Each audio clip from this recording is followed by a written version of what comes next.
still not amazing, and it was still, from what I remember, let's stream died. Oh, Caden, how you doing? That's not good. Maybe it's working now. Oh, I saw that I was paused for a second. Yeah, maybe it's better now.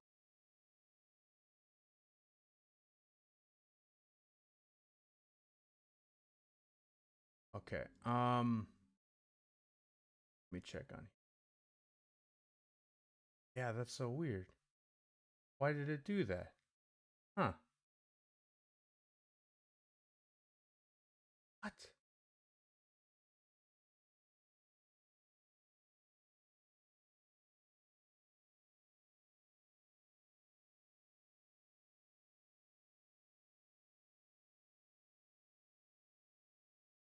Huh? Why did it do that?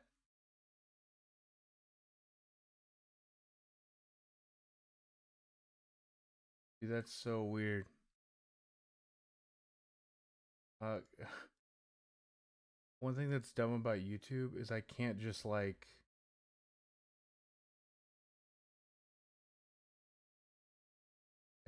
continue the stream. I have to make a new stream, which is stupid. Uh,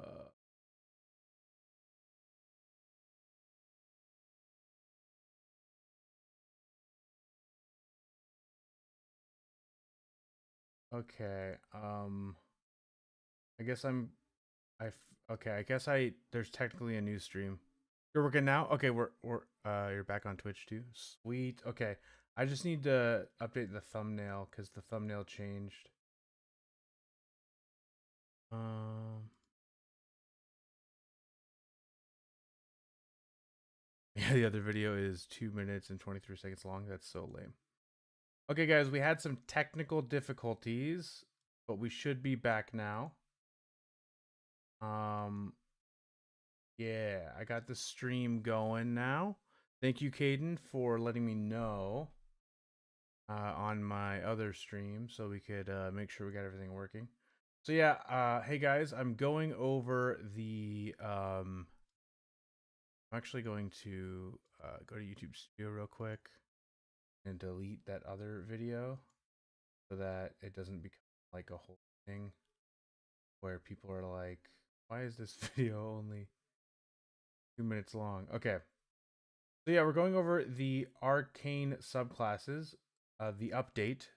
They came out with the original PDF like 2 months ago. I went over that, and now they updated a few of the classes. We're going over the we're going over the Arcane Archer Fighter, the Tattooed Warrior Monk, and the Conjurer, Enchanter, and a Necromancer and Transmuter Wizard. And yeah, it should be pretty fun. I'm gonna skim through the previous versions before I go over the new versions.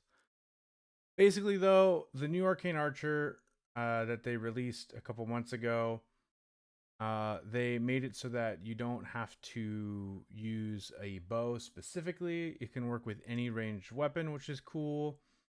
There's been some arcane shot changes. I'm not gonna go too deep into those though yet. I'll just read the new versions, which I've heard that they didn't change much. But one thing that I didn't like about the new version is you got your arcane shots level 3. You got a few more at level oh wait, this is the old one. You got what is it? At level 7, you got one little ability that was kind of cool, I guess. Where you can basically hit a different target if you miss one target with curving shot. Level 7, you got Ever Ready Shot. When you roll initiative, you have no uses of Arcane Shot left. You regain 1 expended use of it, which I don't really like that mechanic. And then this really disappointed me. Your level 10, 15, and 18 feature was just your Arcane Shot die going up, which is really lame to me. So yeah, and if you run out of Arcane Shots, It just feels like you don't have a subclass anymore. And not only that, it used to be before this Unearthed Arcana, you only had 2 arcane shots per short or long rest. Now it's your intelligence mod, but that still doesn't feel like enough to me. It definitely is an improvement. It's going to be 3 probably through most of your playthrough of this character, and potentially 4 depending on how you use your feat options. But now we have the new one. So we have the Arcane Archer Fighter. Let's look at the changes. Let's see what they say are the changes on the designer notes. Here are the main updates in the subclass since the last appearance in Unearthed Arcana. We have Curving Shot has been revised to use the same ammunition but a new attack roll. Okay.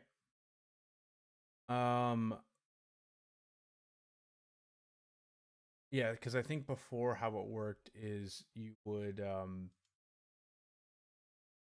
let's just check that real quick.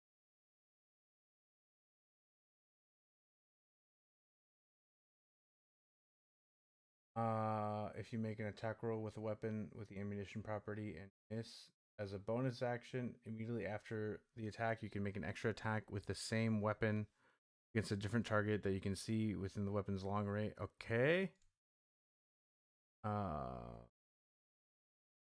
Use the same ammunition, but a new. Okay, so I guess you don't have to use a bonus action potentially. We'll get to it when we get to it. We have magical ammunition. Oh, you know what? I just realized that I can't see you in the chat, Kaden, because I need to do a different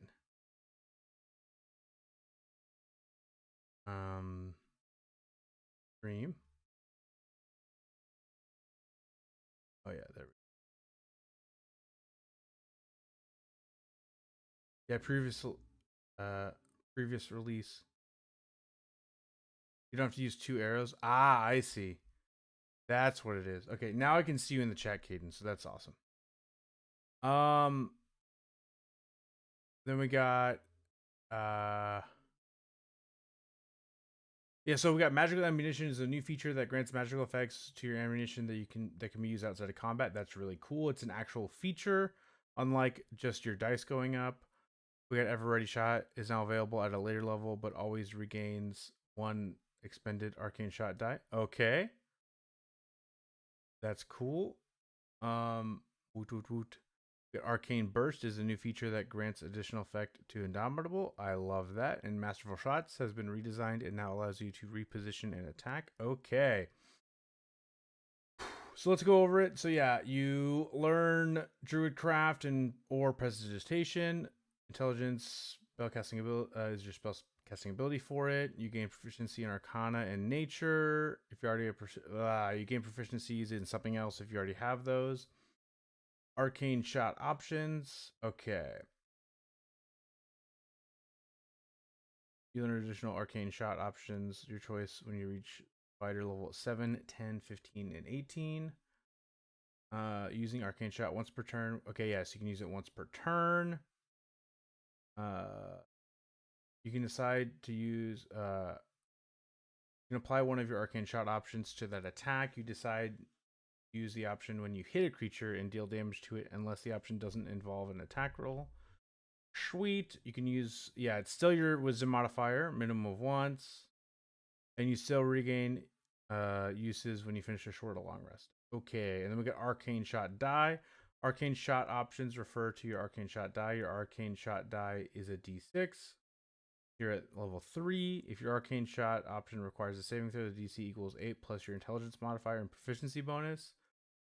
Your arcane shot die changes when you reach certain fighter levels. The die becomes a D8 at level 10, a D10 at level 15, and a D12 at level 18.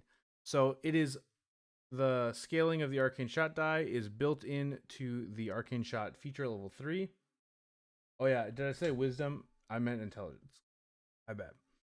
So yeah, so that means that they had to actually put features in the slots that they originally just had your dice go up, which is awesome. And we have level 7 curving shot. You learn how to direct an errant shot towards a new target. If you make an attack roll with a weapon, the ammunition property and miss, you can cause the shot to ricochet toward a new target as a bonus action immediately after the creature misses. Immediately after the attack misses, the new target must be a creature you can see within the weapon's range and within 60 feet of the attack's original target. Make an attack roll against the new target. Okay, yeah, so it's not like that big of a difference, but this could so previously it used you basically did a new attack as a bonus action. The arrow actually does what the ability says, and it's a curving shot where the same ammunition hits a different target. And this seems like it wouldn't matter that much, but like there are arrows in ammunition in the game that you can have extra effects with. Like there is +1, +2, +3 arrows. There is I don't know if they added these in the 2024 rules. So I've read that you can Captain America shield throw. Ooh, that's freaking cool. So like that's considered ammunition. Oh yeah, I'll read this.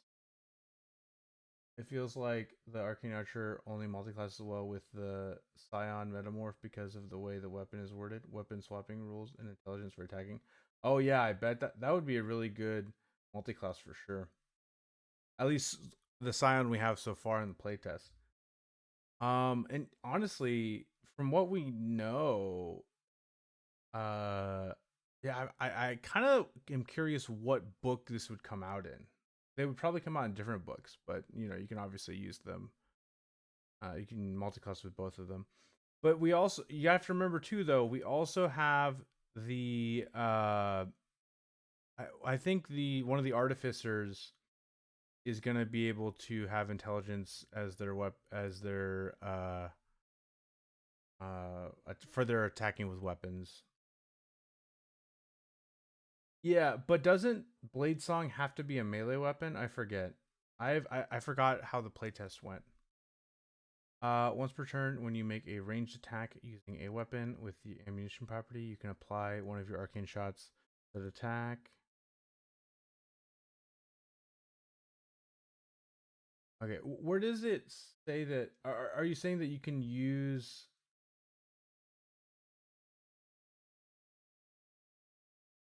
Oh, I see what you're saying with the Captain America shield throw. Yeah, yeah, yeah. Because it's not like you can actually use a shield, but you're saying it bounces off. Yeah, that makes sense. Okay, magical ammunition level 7. So this feature I was the most interested in because it seems really cool. The playtest might not stay and could go back to allowing a crossbow. Oh yeah, true. Um yeah, because was the old did the old Blade Singer allow crossbow? If so, that's awesome. And that would be a really good multi-class. You learn to imbue your ammunition with magical properties. As a magic action, you can imbue a piece of non-magical ammunition with one of the following magical properties and fire it at a solid surface you can see within the weapon's range. Um,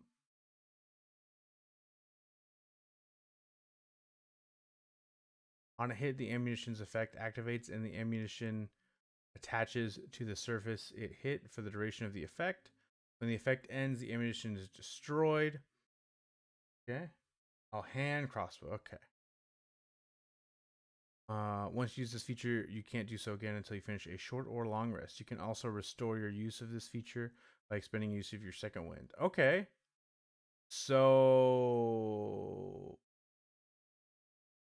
you only get one unless you use second wind. But remember, guys, I realized this when I was going over the gladiator fighter in the last Unearthed Arcana. You get a lot of uses of second wind as you level up in the game. I mean, as you get higher level. You start with 2 uses, I'm pretty sure, or at least by this level you have 2 uses, and then you let me check real quick just so that I'm not getting it wrong. So like and sorry if you're not able to see exactly what I'm saying on screen.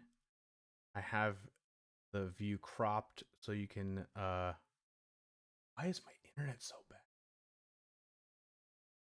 today? I know I'm streaming, but I've streamed so many times. My connection. Yeah, you get more uses with short rests, but I'm clicking on fighter and it can't handle it. Okay. There we go. So yeah, at 7th level here, you have 3 uses of second wind. So that's something to keep in mind. So that's 4 uses a day plus 1 extra use per short rest. Right at level 7. And then eventually at level 10, you get 4 uses. So that's a good thing to keep in mind. And these are the magical ammunition options. You get magical shadows, fill a 15-foot emanation originating from the ammunition for 1 minute. Non-magical flames in the ammunition are extinguished, and creatures in the emanation have a -5 penalty to wisdom perception checks and passive perception. Okay, so you got to be careful with magical darkness, guys, because it says magical shadows. It doesn't say magical darkness. It says magical shadows fill a 15-foot emanation originating from the ammunition for 1 minute. Non-magical flames in the emanation are extinguished. Okay, and creatures in the emanation have a -5 penalty to wisdom perception checks and passive perception. Okay. Based on my interpretation of this, this is not the darkness spell. This is not darkness. It has nothing in it says that it changes the lighting based off of the lighting rules, if you get what I'm saying. But it does help you become more stealthy with those creatures within a 15-foot emanation, because it lowers their passive perception and their it lowers their wisdom perception checks by 5 and their passive perception by 5. But that's all it does. So that's something to keep in mind. It doesn't say it makes darkness, it doesn't say it makes dim light. It doesn't say any of that. So like I think it's fine.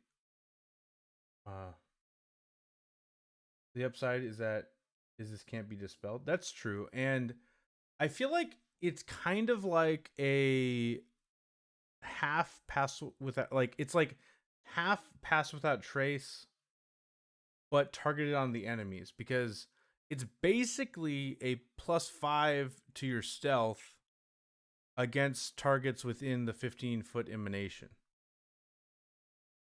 Gloomsucker is a new best friend.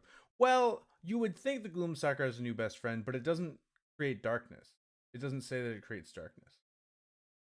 So I don't think that would make cause the Gloomstalker to become invisible under the rules.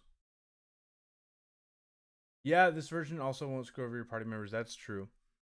But yeah, I would say that this is fine. It's a nice little stealth bonus. Then we have Unlocking Shot.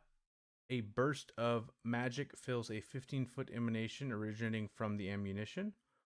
A loud knock, audible up to 300 feet away, also emits from the ammunition. Any object in the emanation that is held shut by a mundane lock or that is stuck or barred becomes unlocked. Unstuck or unbarred. If the object has multiple locks, only one of them is unlocked. Okay, that's pretty cool. If flames go out, it'll create darkness. Yeah, that's true. If that's what's lighting the area. Yeah, that's true. Okay, yeah, so I feel like Unlocking Shot is a nice, like, a little utility option. It's also nice if you, like, don't have a rogue in your party, you kind of, or a wizard that has the knock spell. Dude, dang, how you doing, man? Totally redeem turtle bonding. You got this, bro. Also, knock is loud. Yeah, it is loud. So that is something to keep in mind. You don't want to do this like willy-nilly, I guess you could say.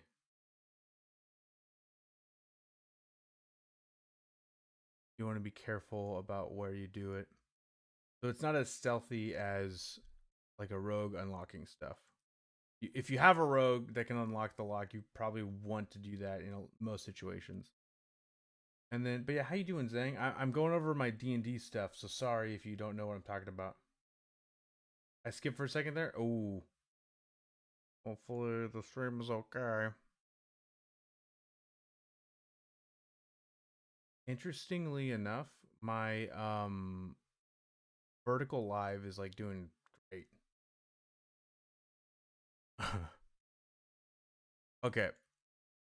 We have Ever Ready Shot. When you roll initiative, you regain 1 expended use of Arcane Shot.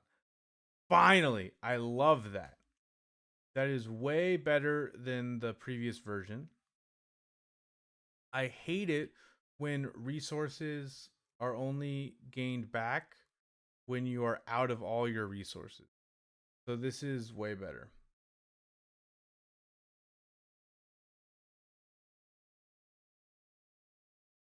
Arcane Archer can also make use of either the int or dex part of the poisoner feat. Small bonus, but it's there. Ooh. Yeah, you suddenly said if you don't have a rogue twice and then you're back in real time. Oh, that's so weird. I don't like that. Okay, I haven't read the poisoner feat in a while. I know the basics of what it does.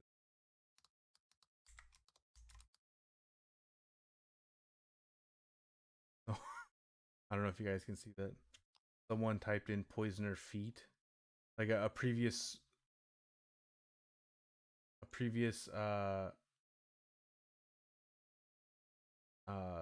entry into D&D Beyond was feat FE. Okay. Increase your dexterity or intelligence score by 1 to a maximum of 20. Oh, is that what you mean? The ability score? Like getting, because int and dex isn't like usually like a big deal. Like it would be good for like a wizard, but like usually someone who's taking the poisoner feat wouldn't really care for the intelligence. But this would be a class that would really like to get the intelligence. So that is true. You gain, that's cool. Okay, and then we got level 15 Arcane Burst. Okay, you can push creatures away from you with your Arcane Mastery. When you use Indomitable, each creature of your choice in a 10-foot emanation originating from you must succeed on a strength saving throw against your Arcane Shot DC or be pushed up to 20 feet straight away from you. Okay, that's pretty cool. It's not like, what's nice is it's not a separate resource or anything like that. It just automatically happens when you use Indomitable. And let's see how many uses we have at this level. We have 2 uses of Indomitable at level 15. So that's pretty good. And then we get 3 uses at level 17. And if you guys forgot what Indomitable does, the new version, if you fail a saving throw, you can re-roll it with a bonus equal to your fighter level. You must use the new roll, and you can't use this feature again until you finish the long rest. Well, and until you're level 13, then you get 2. Yeah, we already talked about that. So yeah, making your saving throw at a +9 when you first get it usually means you'll be fine, you know. So yeah. So some spellcaster casts a spell on you. You use Indomitable to succeed the saving throw, and then you push creatures of your choice within a 10-foot emanation originating from you 20 feet back. That's pretty cool. I like that. And then we have the final one, Masterful Shots, level 18. You employ agility in your sharpshooting. when a creature you can see misses you with an attack roll, you can take a reaction to move up to half your speed away from the attacker without provoking opportunity attacks. You can then make a ranged attack roll against the attacker as part of this reaction. The attacker is within the weapon's range. Okay. Well, I agree, Caden, that it's not like... It sucks that it's 10 feet, a 10-foot emanation. I think what would be cooler if it was like when you use Indomitable, the creature that caused you to make a saving throw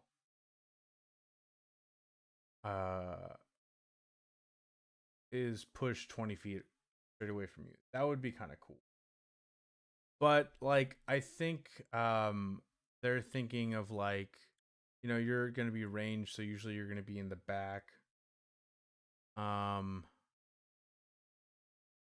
guess it's the... I guess there is a lot of abilities now that are saving throws that aren't spellcasters too, so that's something to keep in mind. And yes, you're right that enemies shouldn't be that close to you, but sometimes it doesn't always go in your favor, and you as the archer character end up having someone up in your face. So yeah, I would say yeah, it doesn't meld well with the playstyle. There's going to be a lot of times where you use Indomitable and this won't affect anyone. So I get what you're saying. Yeah.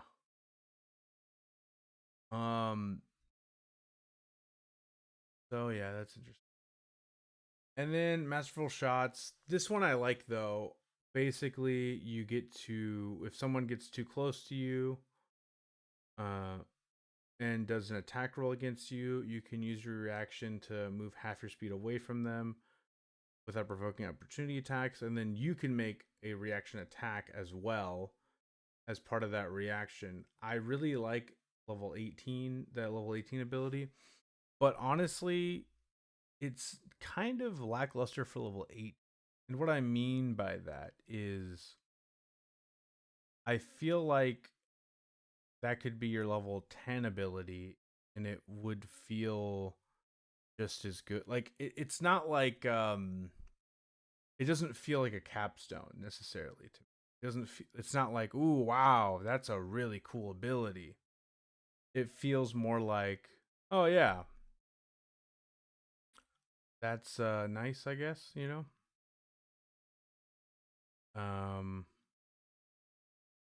And I heard online in some forums I was reading that the shots are basically all the same.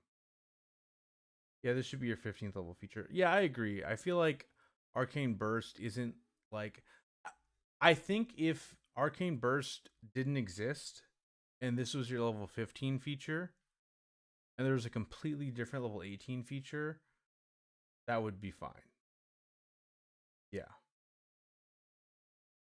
Maybe your level 18 feature could be similar to like... there's that one Battlemaster feature where you get to use one Battlemaster maneuver every turn, but it's a lower dice. I feel like maybe an ability like that for level 18 plus something else could be cool. Yeah, I agree. Arcane Burst is very circumstantial. But yeah, I heard the shots were all basically the same. So for brevity, I probably won't read those. Because they're all the same, but you can see my reaction to all of these shots if you want in my original Arcane Subclasses live stream that I have in the live section of my YouTube channel. I streamed that a few months ago. But yeah, I definitely like this Arcane Archer a lot better. If they changed Arcane Burst, made Masterful Shots level 15, got rid of Arcane Burst, added a different feature for level 18, I would love this Arcane Archer.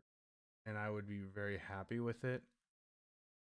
Um, especially because at level 10 we get one use at initiative. That's pretty nice.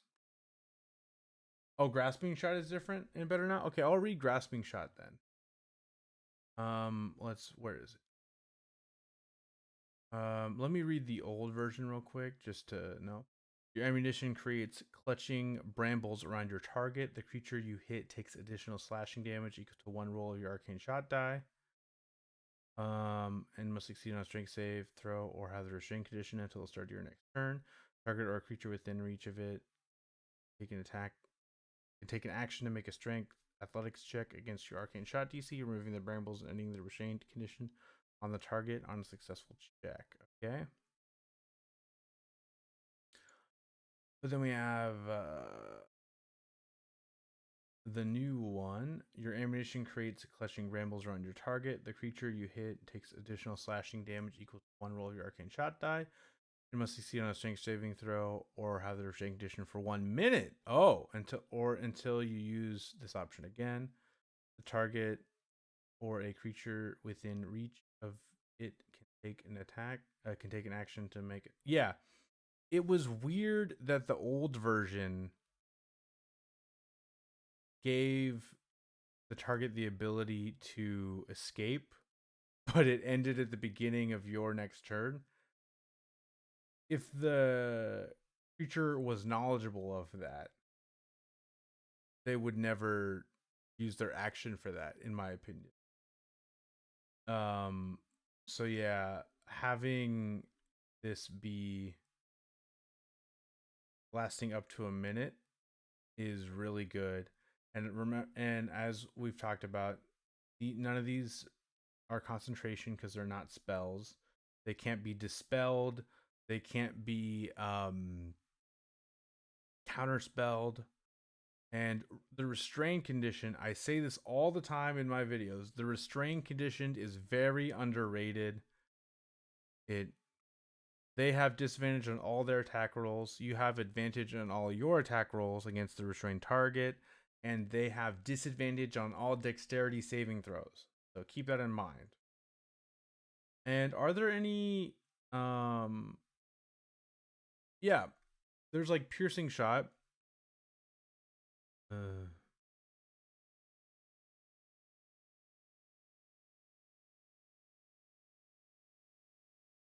Yeah, like let's say you restrain a target with grasping shot, then you can do piercing shot and their dexterity saving throw will be at disadvantage. Yeah, the only issue is it still uses your DC, which isn't based. Yeah, so it's your DC is not going to be super high, but also keep this in mind. This is specifically a strength athletics check, not a strength saving throw. So a lot of creatures are not proficient in athletics. So keep that in mind. Like let's say you're fighting let's go to the monster manual real quick.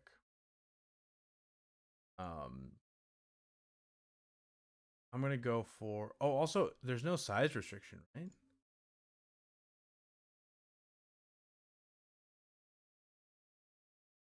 Yeah. Okay. Let's use a creature that is stereotypically pretty strong.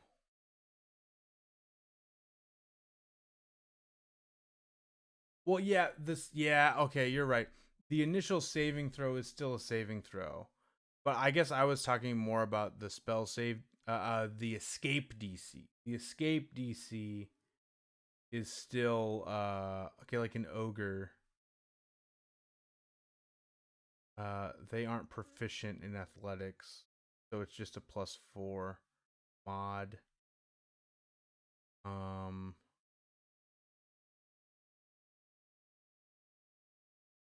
oh yeah. Mm-hmm.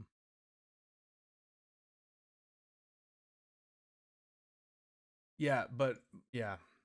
So it'll allow if they fail the initial saving throw, then it will be a um strength athletics check to escape those. I guess it's mostly for a lot of these it's mostly the same. Go with like a dragon. like a blue. Let's go with the blue dragon. Go with the adult blue dragon. Oh yeah, but the mod in the save for most of these creatures is the exact same, so I guess it doesn't really matter. Yeah, it's basically the same shit. Um, yeah, I have yet to see any creature that has a different mod than their save for strength. So yeah, anyway, in theory, that's good, but in practice, not really. Okay, that being done, let's go ahead and go over the tattooed monk. Gotta make sure which one I'm on. Okay, this is the updates. So I remember the last playtest, I was very disappointed in the tattooed monk, and it was my least favorite of all the new subclasses out of this Unearthed Arcana. And I actually skimmed through the new version, and I still don't like it very much. It is better. Yeah, yeah, the monk is only slightly better, but I feel like they could make this monk so much cooler than it is, and I don't understand what people put in the feedback and if they even listen. Um, so honestly, it's pretty quick to go through. So I'll go through the old one a little bit. Actually, no. I'll tell you the gist. We'll read what they say for designer notes, and then I'll tell you. Okay, so designer note: Tattooed Warrior updates. Here are the main updates in the subclass since its last appearance in Unearthed Arcana. The Tattooed Warrior has been redesigned with some exceptions. The tattoos now focus on additional abilities instead of spells, which I prefer. Um, they were doing what the old Warrior of the Four Elements monk was doing. Once he definitely ignored Monk's feedback on the tattooed monk. I should watch his video on that and see what his feedback was. Um, I watched Treant Monk, by the way. I just forgot what he said. So we got beast tattoos. Still grant a cantrip, but now each option provides a benefit that isn't tied to a first level spell. That's better. Has been redesigned. Celestial tattoo has been redesigned to provide uses of focus points outside of combat. Okay. Nature tattoo has been condensed to provide damage resistance to a small suite of choices that can change. Okay. Uh, and then monster tattoos has been redesigned with new options. Okay. So, I haven't seen his newest videos, but he's still rolling his eyes. Yeah. I, uh, yeah. So, one of my big problems with the selection of cantrips for the beast tattoos in the previous version and the spells, but we don't have to worry about the spells anymore since they got rid of those. Is okay, so it's dancing lights, light, minor illusion, guidance, message, mending, and spare the dying. This is a monk. This monk is better at lower levels, not good but better, and worse at level 17, at least to me. Yeah, no, I get that for sure. I haven't seen his. Oh yeah. So okay, so I think these cantrips are fine, and I think any cantrip can be useful for like any character. So I'm not necessarily saying that these are bad, but there are cantrips that I think would be really good for a monk to have that they didn't include here, and I think that is weird. And I remember I specifically mentioned this in the last stream I did for the original PDF. Why did they pick Spare the Dying for Tortoise? That one annoys me the most. And then in the old version, they had you cast False Life, which I think the tortoise option should give you Blade Ward. Because remember, the new Blade Ward, it ups your AC by a d4 per attack. And it's a monk. It's not like this is a barbarian. So you can concentrate on a spell. Like, it's not a big deal for you to concentrate on Blade Ward. Well, let's go over the new versions because the cantrips are all the same. Guess better than I makes no sense. Maybe it's some kind of lore that we're missing. Yeah, maybe. So we have Bat gives you so you gain 2 animal tattoos. Choose 2 tattoos from the following options. So remember, you only can choose 2 of these tattoos. Uh, I should read the magic tattoos section just so that you guys can be clear on what that is. If you forgot, you gain the magic tattoos described by other features of the subclass. The tattoos appear on your body whenever you wish. Damage or injury doesn't impair your magic tattoo's function. A magic tattoo can look like a brand, scarification, a birthmark, pattern of scales, or any other cosmetic alteration. Low level got even worse.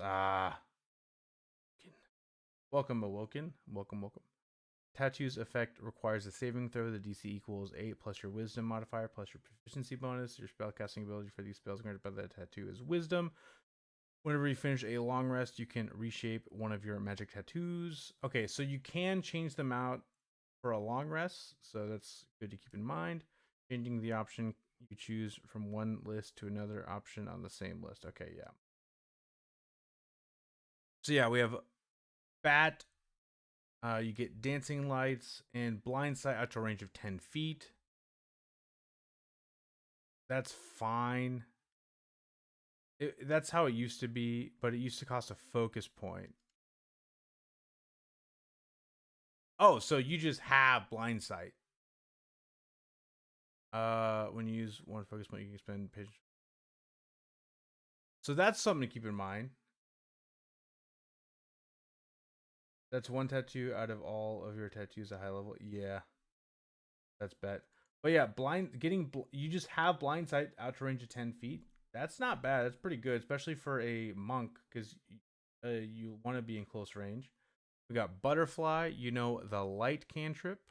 When you make a high jump, you can use your dexterity modifier instead of your strength modifier to determine how high you can jump. Okay.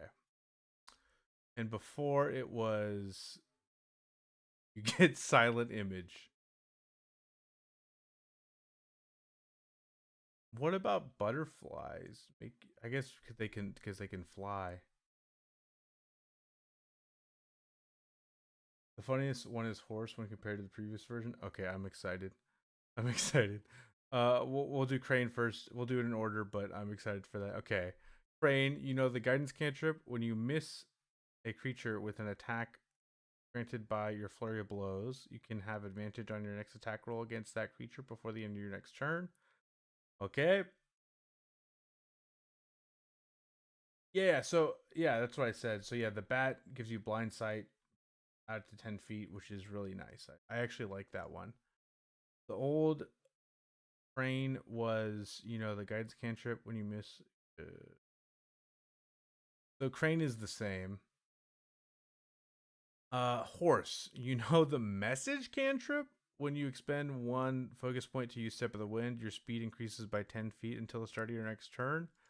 And the old one was when the message cantrip, you can expend one focus point to cast Longstrider without material components. Oh my god. So your third level feature is 2 first level features. Yeah. Oh, I get what you're saying. Yeah, but think about this. Monks don't normally get fighting styles. That's one time. Yeah, so normally you would spend a focus point and you would get 10 feet extra movement for an hour, because that's what Longstrider is. But now you get 10 feet until the start of your next turn? Why'd they feel like they had to nerf that? That's so bad. Yeah. Yeah, exactly. I beat you to the punch. Wow. Okay. And then the old tortoise was spare the dying and false life, like we said earlier. And remember, none of these spells upcast. So you're getting, I think it's 1d8 HP bonus. So this is worse than oh, and you're casting it, so it costs your action still. So basically, the you get uh a shitty Eldritch Invocation and a cantrip that's very circumstantial for Tortoise in the old version. But now the new version, Spare Dying cantrip, when you expend one focus point, you use Patient Defense, you have a +1 bonus to AC until the start of your next turn. Okay. That's okay. That's yeah. It's 1d4 plus 4. Oh yeah, yeah, 1d4 plus 4 false life. Yeah. Um 2d4 plus 4. Ah, the new one. The 2024 version. But yeah, so I feel like some of these are better, but the horse option is worse randomly. I forgot this one. Oh yeah, yeah. So 2d4 plus 4.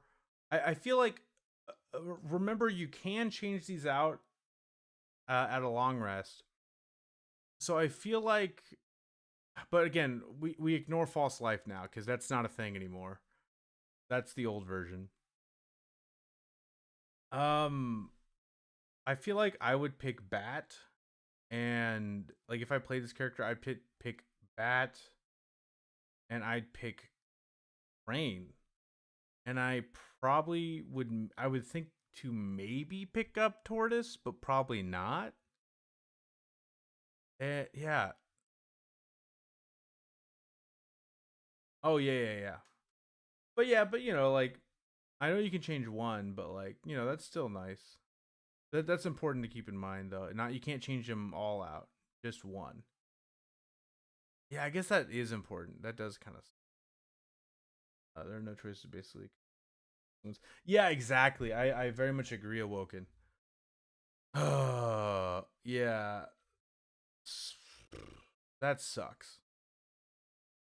And also like think about okay, here's a good example. Let's go to the because monks are really good now. They did a really good job updating the monks with the 2024 rules. If you are a warrior of mercy monk at this same level, what do you get?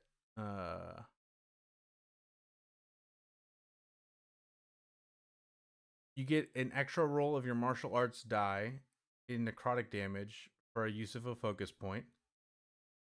You get you can use focus points to heal, and when you use flurry blows, you can replace one arm strike without expending a spell slot for healing, and you get proficiency in insight, medicine, and herbalism kit. A shadow monk gets you can cast the darkness spell, and it works differently for you. You can see through it, and you can move, and it follows you around. You gain dark vision at a range of 60 feet. Uh, you get the minor illusion cantrip. I have not seen you since streaming Dragon Dogma 2. Where have you been? Oh yeah, how you doing, Zaddy? So I've been focusing mostly on my YouTube stuff. So sorry. So I haven't been streaming lately. Uh and my YouTube channel is D&D stuff.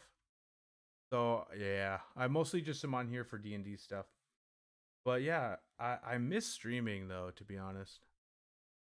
Um Yeah, yeah. My YouTube's been doing pretty good too, so that's been great. Level 3 elemental attunement. Yeah, you just get so much more for every other monk subclass. So this just feels kind of bad. And then level 6, we get Celestial Tattoo. These are all non-combat abilities, which is what the design note said. Look at the old version a little bit. I need to drink.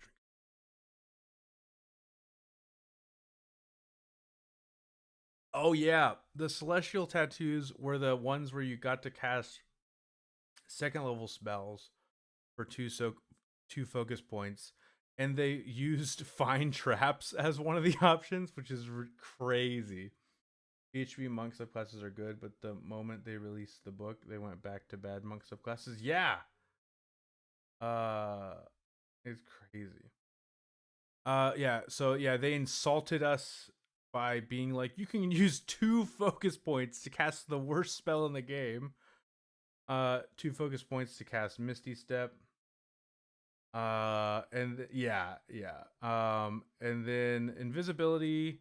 That one was okay. Invisibility, but 2 focus points is kind of a lot. Less restoration was okay. Um, the new ones, you can take the search action. When you take the search action, you can expend 1 focus point to roll your martial arts die and add the number roll to the wisdom check. Okay, that's fine, I guess. You can tell that the current team isn't as good as the previous design team. Yeah, I agree. Um, Eclipse, when you take the hide action, you can expend 1 focus point to roll your martial arts die and add the number roll to the dirty stealth check. Okay, that's cool, I guess. Sunburst, when you take the study action, you can expend 1 focus point to roll your martial arts die and add the number roll to your intelligence check. Okay. The thing is,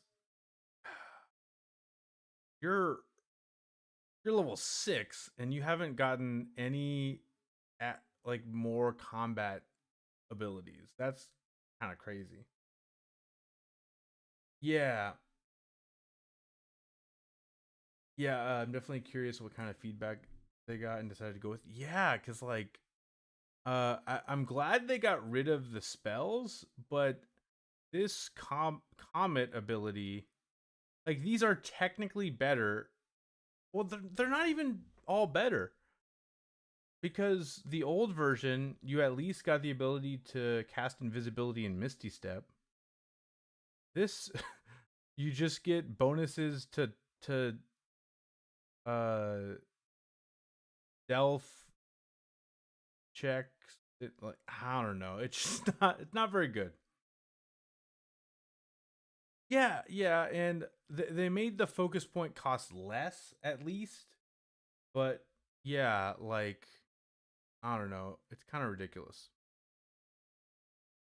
And you have 0 abilities that do anything with your damage, uh, um, except for arguably Crane, which is that's kind of weird for a very damage focused class. Okay, let's go ahead and read Nature Tattoo, and I'll read the old version real quick. Oh yeah, these ones were weird in the original one. So yeah, 3 focus points as a full action, and you got resistance to specific damage types, and you got proficient, and you got advantage on saving throws for specific saving throw for 1 minute.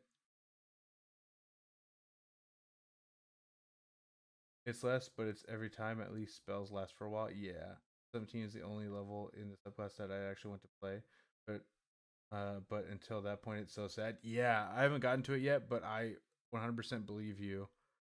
Yeah. So these were like fine, I guess. Expensive though, and very circumstantial and like situational.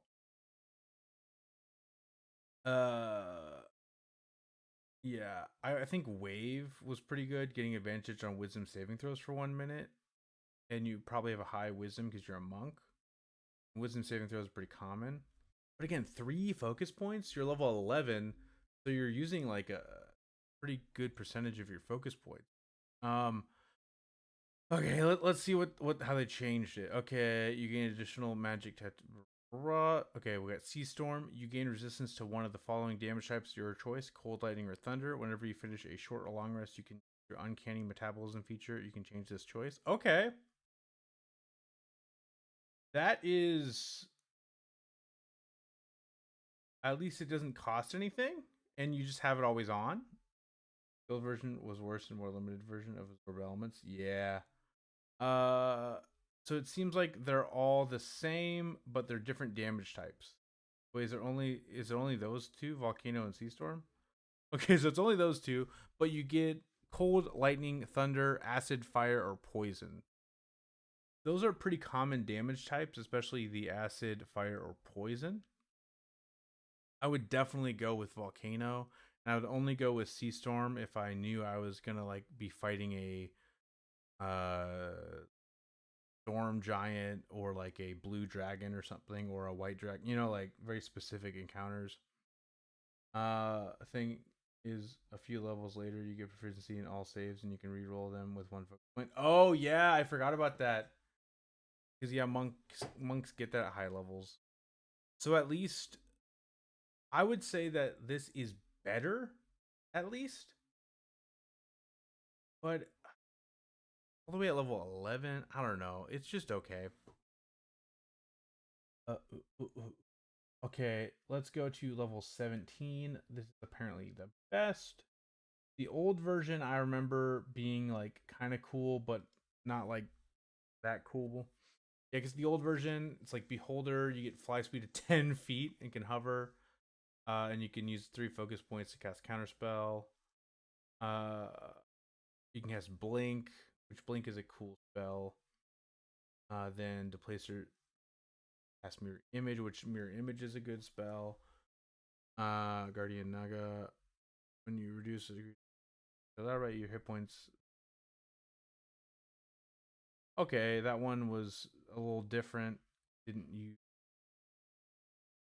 focus points. It's just a one-time use heal after you drop a creature to 0 hit points.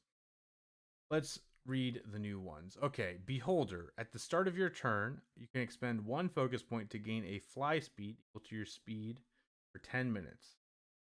That's better. While you have this fly speed, you can hover. You gotta keep in mind too, monks have a pretty good speed, especially at level 17. Level 17, you're looking at a plus 25 to your probably base 30 movement speed, making it a 55. So you have a 55 fly speed for 10 minutes. That's pretty nice. Uh, uh, can't be tripped. That's true for the old version because you get hover, but this version, oh no, it has hover too. While you have this fly speed, you can hover. That is nice. Additionally, as a magic action, you can spend 1 focus point to fire 4 rays from your eyes. Yeah, no falling to your death is nice. You can fire them at 1 target you can see within 120 feet or at several. So it's basically like an Eldritch Blast. Use your wisdom as your spellcasting ability on a hit. The attack deals force damage equal to 1 roll of your martial arts die plus your wisdom modifier. It's literally you get Eldritch Blast. You get to cast Eldritch Blast for 1 focus point. Which that's pretty cool, honestly.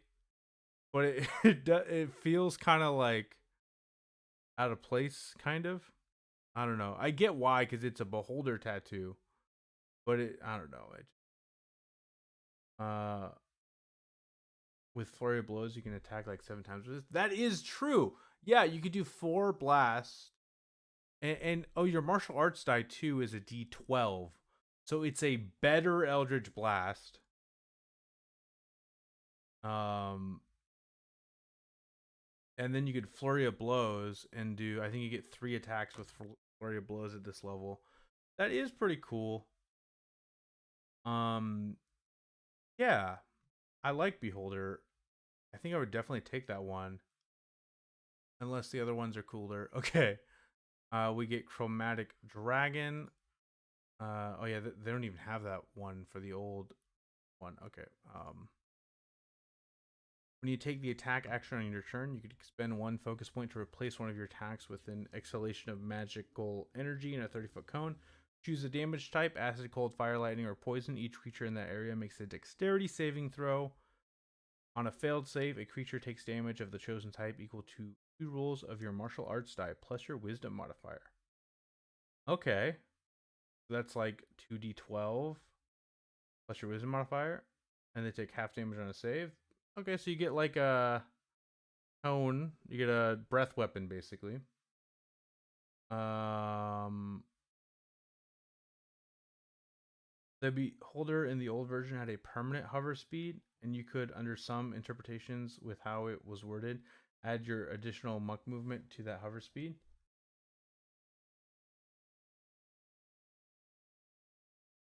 You have a fly speed hover. I think I know what you're talking about. Speed rules are very confusing.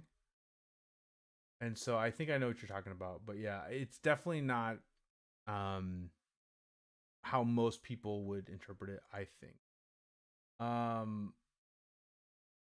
Yeah, compared to Beholder, Chromatic Dragon doesn't feel very powerful.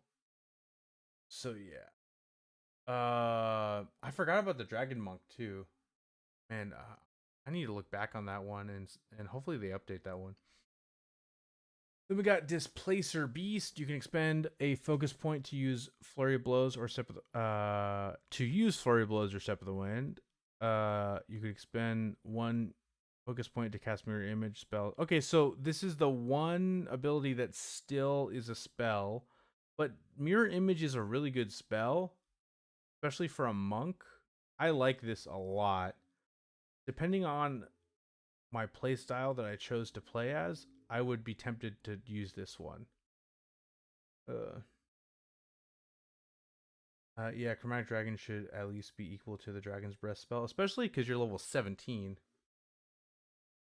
Yeah, I like Displacer Beast a lot. That's yeah, especially because the new mirror image. I actually posted a video on Wednesday where I went over the most improved 2nd level spells from the player's handbook. You can check it out in my YouTube channel. And I talk about the changes to mirror image. Mirror image is a lot better now. So yeah, that's something to keep in mind.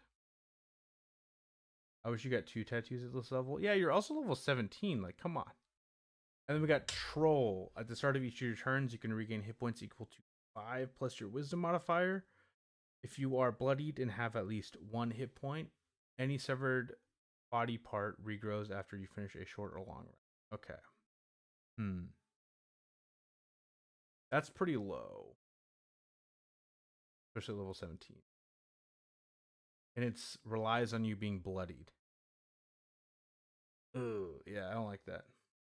Also, it's more clear in this UA's wording that the casting is part of the same bonus action. Yeah. Okay, so my argument here is if you pick Troll over Displacer Beast, I don't understand your logic behind that. I guess it's passive though. Troll is just always on.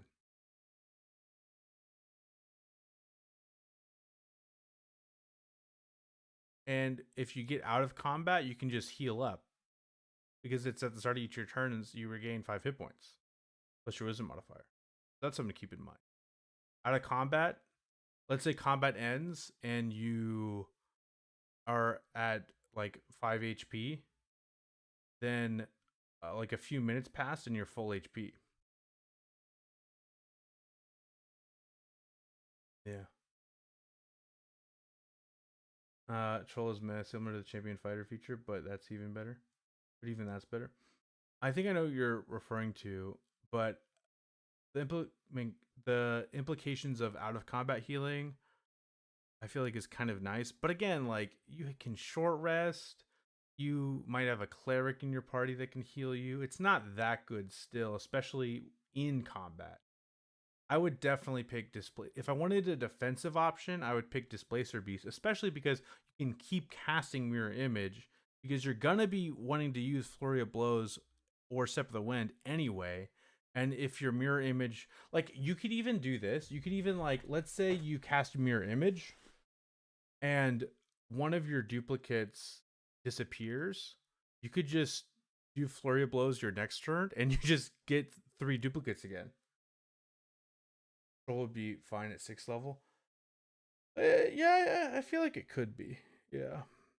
Maybe a little, I don't know, that out of combat healing is kind of crazy.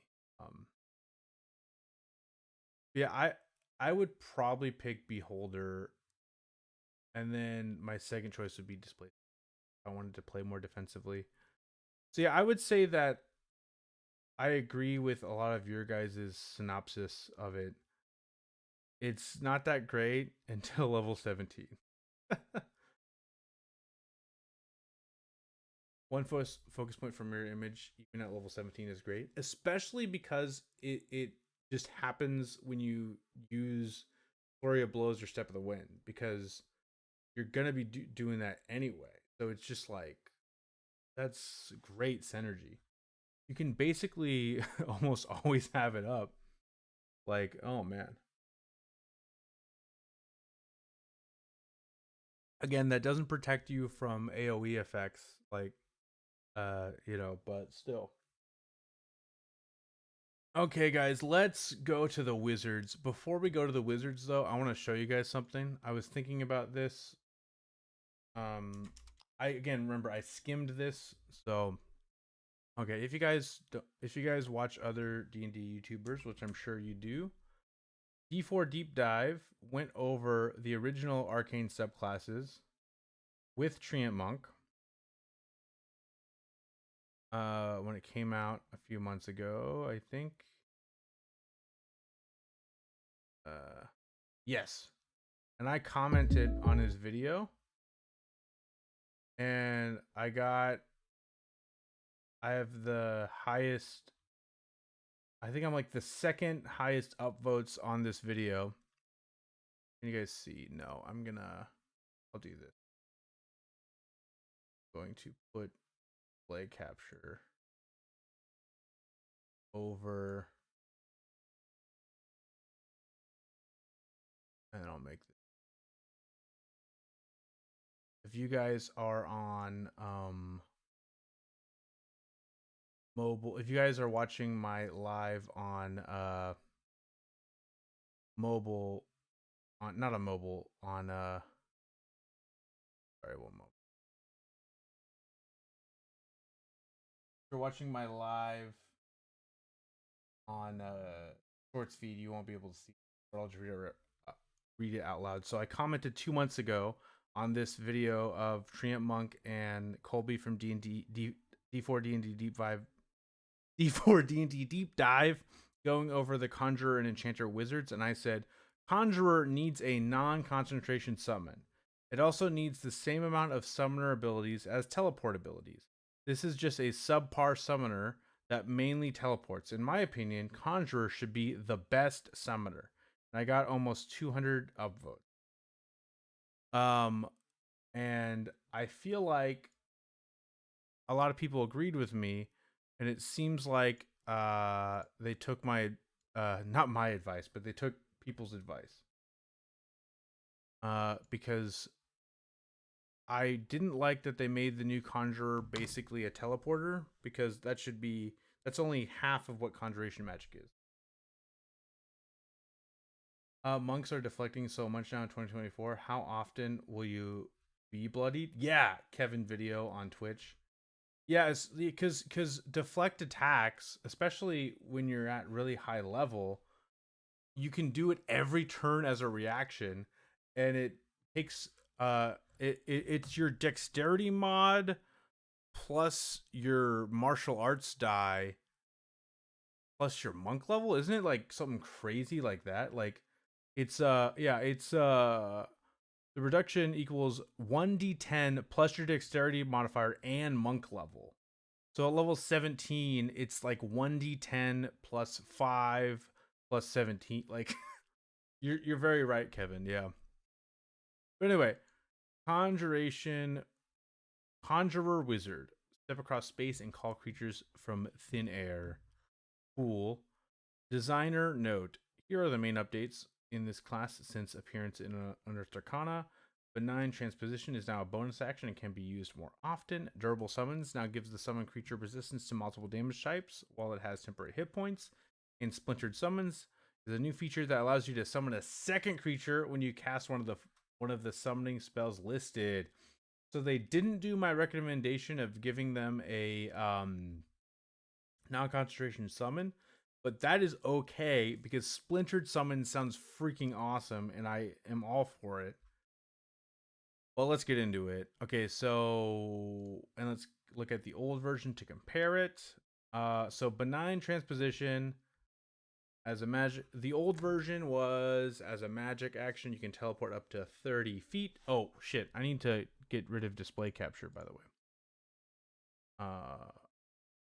Boom. Benign Transposition as a magic action. You can teleport up to 30 feet to an unoccupied space you can see. Alternatively, you can choose a space within range that is occupied by a medium or smaller creature. If that creature is willing, you'll teleport swapping places. Once you use this feature, you can't use it again until you finish a long rest. You can also restore your use of it by expending a level 2 plus spell slot. Say the old version was a magic action to teleport 30 feet, and then you could switch places with someone. Yeah, I fixed that. Okay, thank you. The new one, as a bonus action, you can teleport up to 30 feet to an unoccupied space you can see. Alternatively, you can choose a space within range that is occupied. You use this feature a number of times equal to your intelligence modifier, minimum of once. Okay. So before it was... I just think it's so funny because it's so bad, the old version, in my opinion. You can teleport once as a magic action, and if there's a medium or smaller creature that's willing, you can switch places with them once per long rest. Or you can expend a second level spell or higher spell slot. New version, same thing, but it's a bonus action. Actually, wouldn't have mind if it was focused more on summoning, but I get what you're saying. Yeah, it has this is just as many teleportation features as summoning ones now, at least. Yes. You paused again? Shit. Yeah. Thank you for letting me know, but I unfortunately just can't do anything about that, sadly.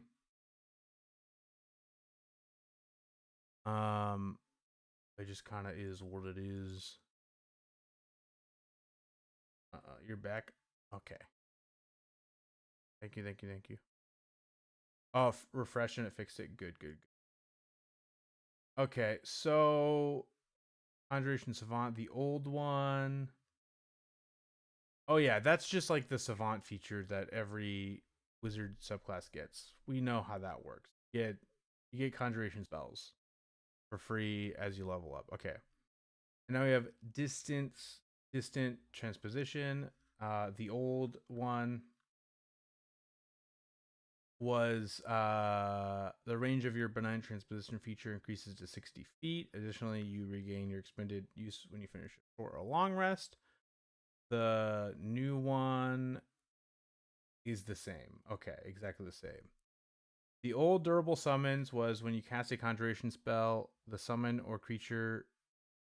When you cast a conjuration spell to summon or create another creature using a spell slot, that creature gains temporary hit points equal to twice your wizard level when it first appears.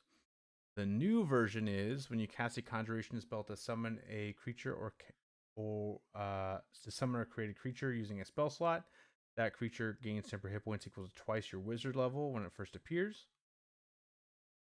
Okay, that's the same. But then it says, while it has these temporary hit points, the creature has resistance to every damage type except Force, Necrotic, Psychic, and Radiant. So that's pretty good. It makes them get temporary hit points. At this level, though, it's only like 6. It does say while it has these temporary hit points, so you can't give it new temporary hit points.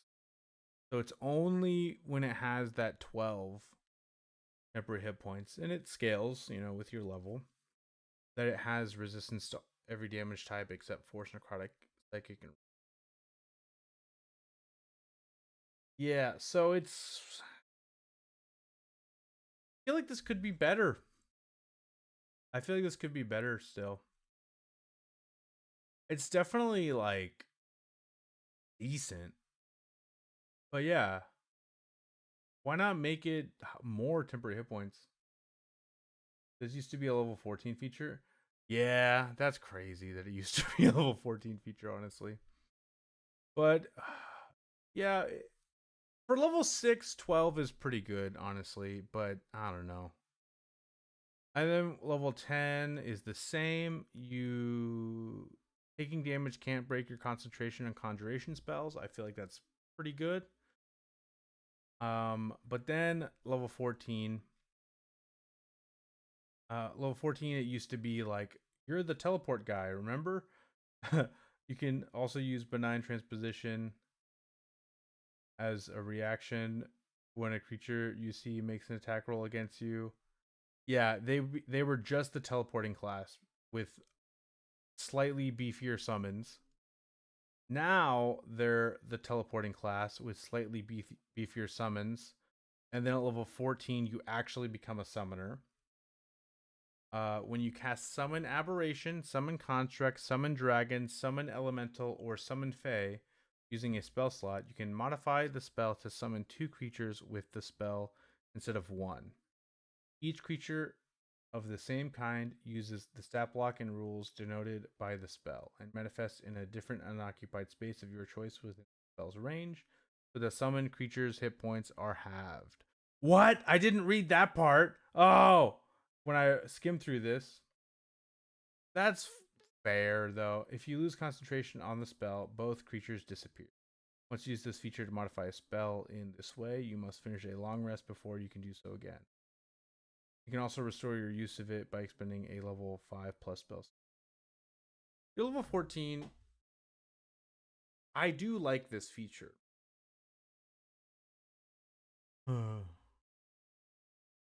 Yeah, I guess you're right, because honestly, most of these summon spells don't really have that much HP anyway. And then you're getting twice your wizard level. So that's your level 14, so you're looking at like 38. Did I do math right? Yeah. That sounds right. If I'm wrong. No, not 38. No, that's right, right? Oh, almost. I'm kind of bad at math, guy.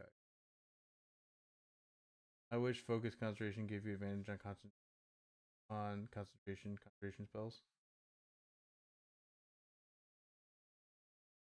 So, but you can get advantage in different ways, and you probably will because you're a wizard. Probably gonna have Warcaster. I get what you're saying though, but like not taking damage can't break your concentration. I feel like is arguably it's because the only other way you can lose concentration is if you get incapacitated. So it's better than that. Yeah, this is better. Yeah. 28. Yeah. So 28 temp HP. Okay, just for the sake of it, let's look up. I'm gonna go to the summon construct spell just because I like that spell since it's unique to wizards. It's fun to look at. Uh, yeah, but uh, it wouldn't help actually because it actually wouldn't help though because you can't break taking damage can't break your concentration spell. The only time you would make a concentration check is if you took damage. So it actually wouldn't help.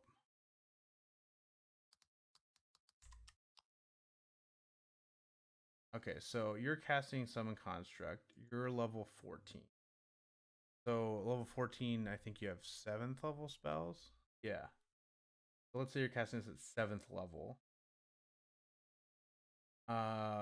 It is 40 plus 15 for each spell slot level above 4. So that is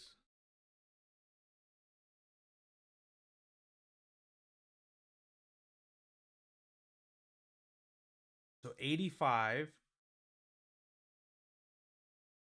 divided by 2 would be 42 plus 28, 70.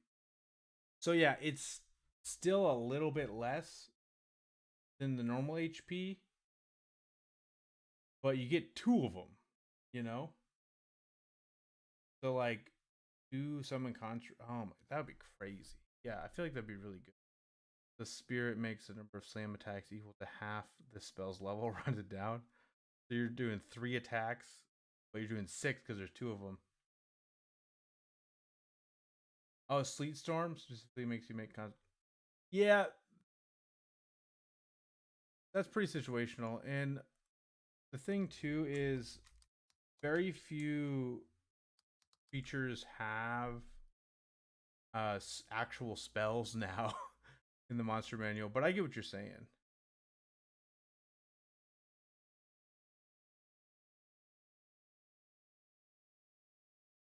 Or creature interest. No, the new version, it's you just make a dexterity saving throw. The new version of Sleet Storm says when a creature enters the cylinder for the first time on a turn or starts its turn there, it must succeed in a dexterity saving throw or have the prone condition and lose concentration. So you don't even make a saving throw.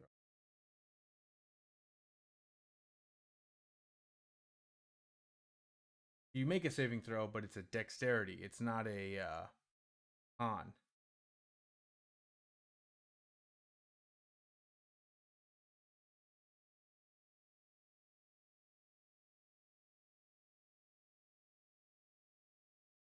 Yeah. Anyway, though, let's. So yeah, I would rate this conjurer wizard. What about earthquake? Yeah, the thing is, though, these are spells that you probably aren't going to come into contact with since most creatures don't have actual spells anymore.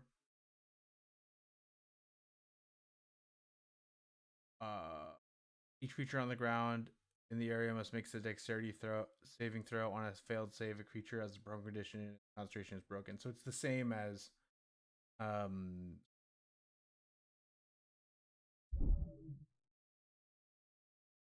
yeah, same. I've never encountered those there. Okay. Now we have the Enchanter Wizard. Yeah, let me summarize though. Conjurer Wizard, I think that it's really good at level 14, and it feels like something I would love to play at level 14. But until then, I don't know.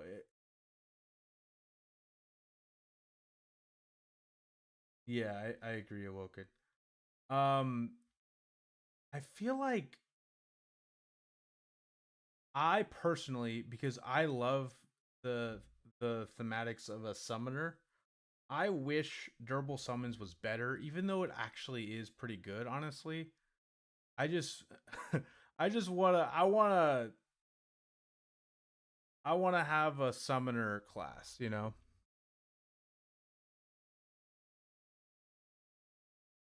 That's whole thing is that.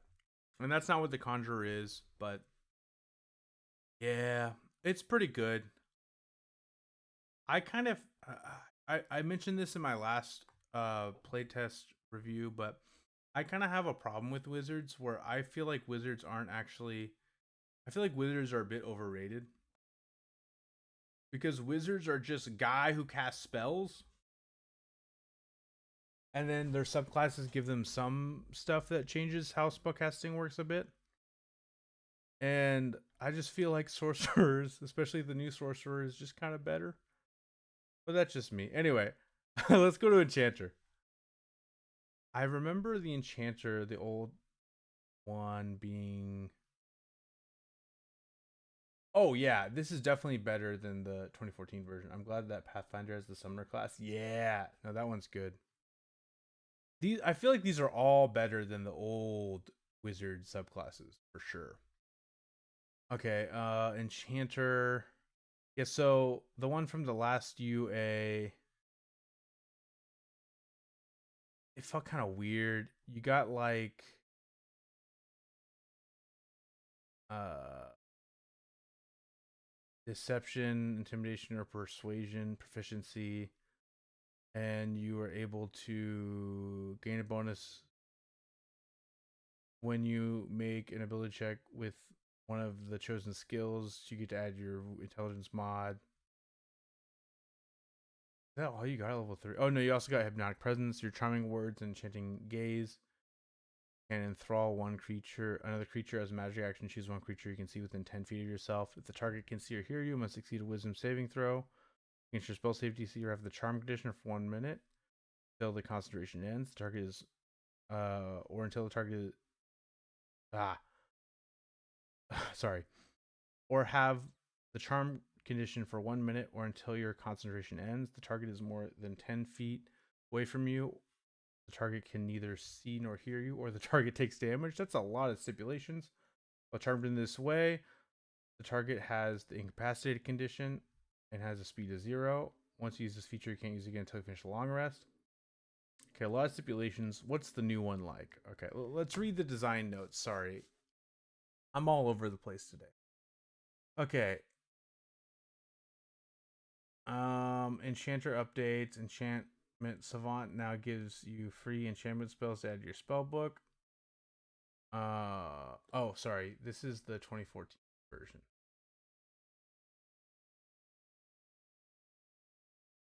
I mean, this is the last UA version. Vexing Movement was the level 3 feature. Yeah. Sorry, guys. Yeah. So this was the one that was weird. Vexing Movement. Immediately after you cast an enchantment spell using an action and a spell slot, you can take a bonus action. You can both take the disengage and dash actions as a bonus action. You can use this bonus action number of times equal to your intelligence modifier. Yeah, Vexing Movement was really weird. I remember reading it and being like, huh? You're an enchanter and you're using the disengage and dash action when you cast a enchantment spell? That's weird. The new version, let's read the design notes. Hypnotic Gaze replaces Vexing Movement and has been redesigned to use concentration, freeing up your actions on subsequent turns. Okay. Split Enchantment is available at an earlier level. Instructive Charm returns and is redesigned to turn a hit against you into a miss, with the potential to redirect the attack at a new target. Alter Memories returns and has been redesigned to allow modified memory to target multiple creatures. That is pretty cool. Okay, so Hypnotic Gaze, your charming words and enchanting gaze can enthrall another creature as a magic action. The new Hypnotic Present is better than Hypnotic Gaze, but it now uses concentration. I see. That's good. Good to keep in mind. As a magic action, choose one creature that you can see within 10 feet of yourself. If the target hear you, it must succeed a wisdom saving throw against your spell save DC, or if that charm condition for 1 minute or until your concentration ends. The target is more than 10 feet away from you. The target is either. Yeah. Okay. I'm gonna. Because they didn't really have. They just got rid of it in the first UA. I'm gonna look at the 2014 Player's Handbook real quick. Just to compare. Honestly, Awoken, I'm gonna just take your word for it, so I don't have to go searching for the 2014 Player's Handbook. So 2014 version, the range was 5 feet, and you had to use your action every turn to keep it up. Yeah, so that is a lot better. It's just concentration.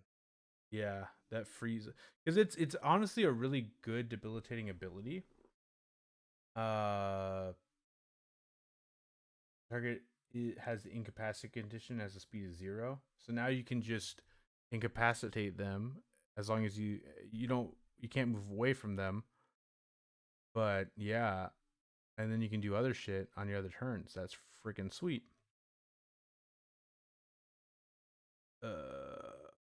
And you can restore your use of it by spending a first or higher level spell slot. Okay. Yeah, I really like this version. That's a lot better. Then we got level 6 split enchantment. When you cast an enchantment spell, such as Charm Person, that can be cast with a higher level spell slot to target an additional creature, you can increase the spell's effective level by 1. You can use okay, so basically you get the new twin spell, and you can use it intelligence modifiers times per long rest. Yeah, you're not limited to bonus actions anymore. Yeah, for sure. Okay, especially on a class that doesn't really get that many bonus action abilities besides bonus action spells.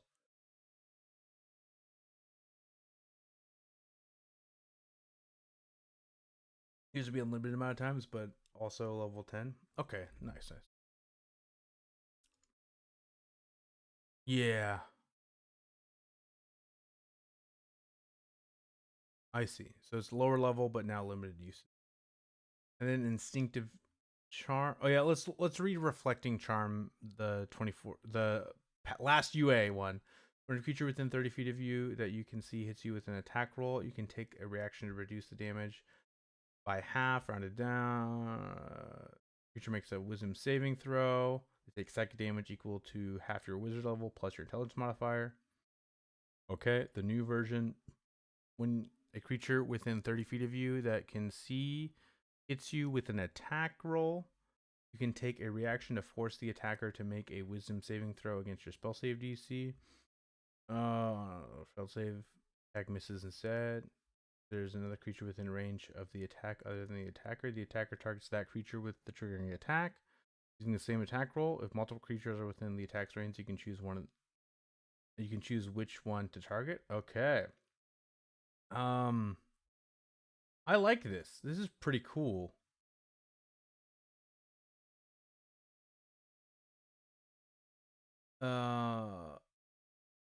Yeah, okay. So this is potential. I will say a lot of creatures in D&D have multi-attack and that's how they stack damage. But this being you're using the creature's attack, this could potentially add more damage than the old version. Uh I like this Instinctive Charm because you can make an enemy crit someone else instead if they crit you. That is really cool, actually. And you're a squishy wizard, so you're probably going to get hit a lot anyway. And if you get a crit, it's devastating to a wizard. I'm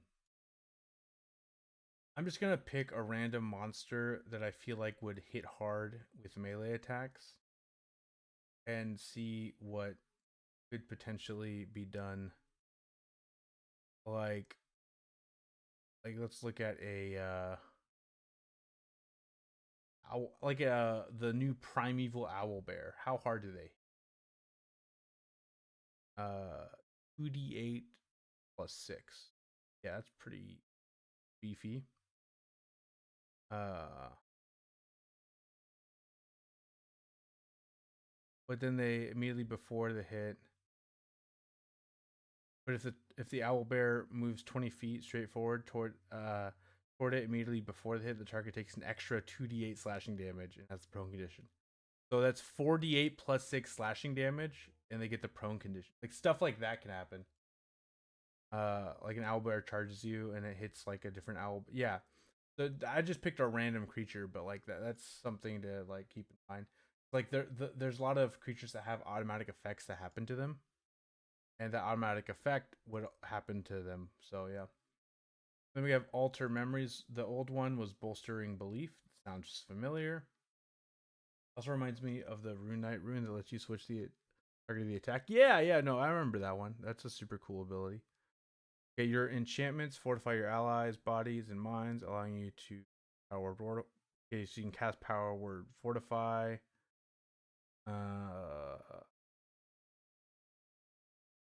And each target of the spell has advantage on saving throws to avoid or end the charmed or frightened conditions while they have the temporary hit points gained by the spell.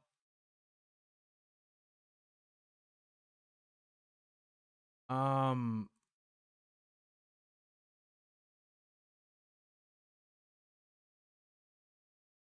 yes, if it's an enchantment spell.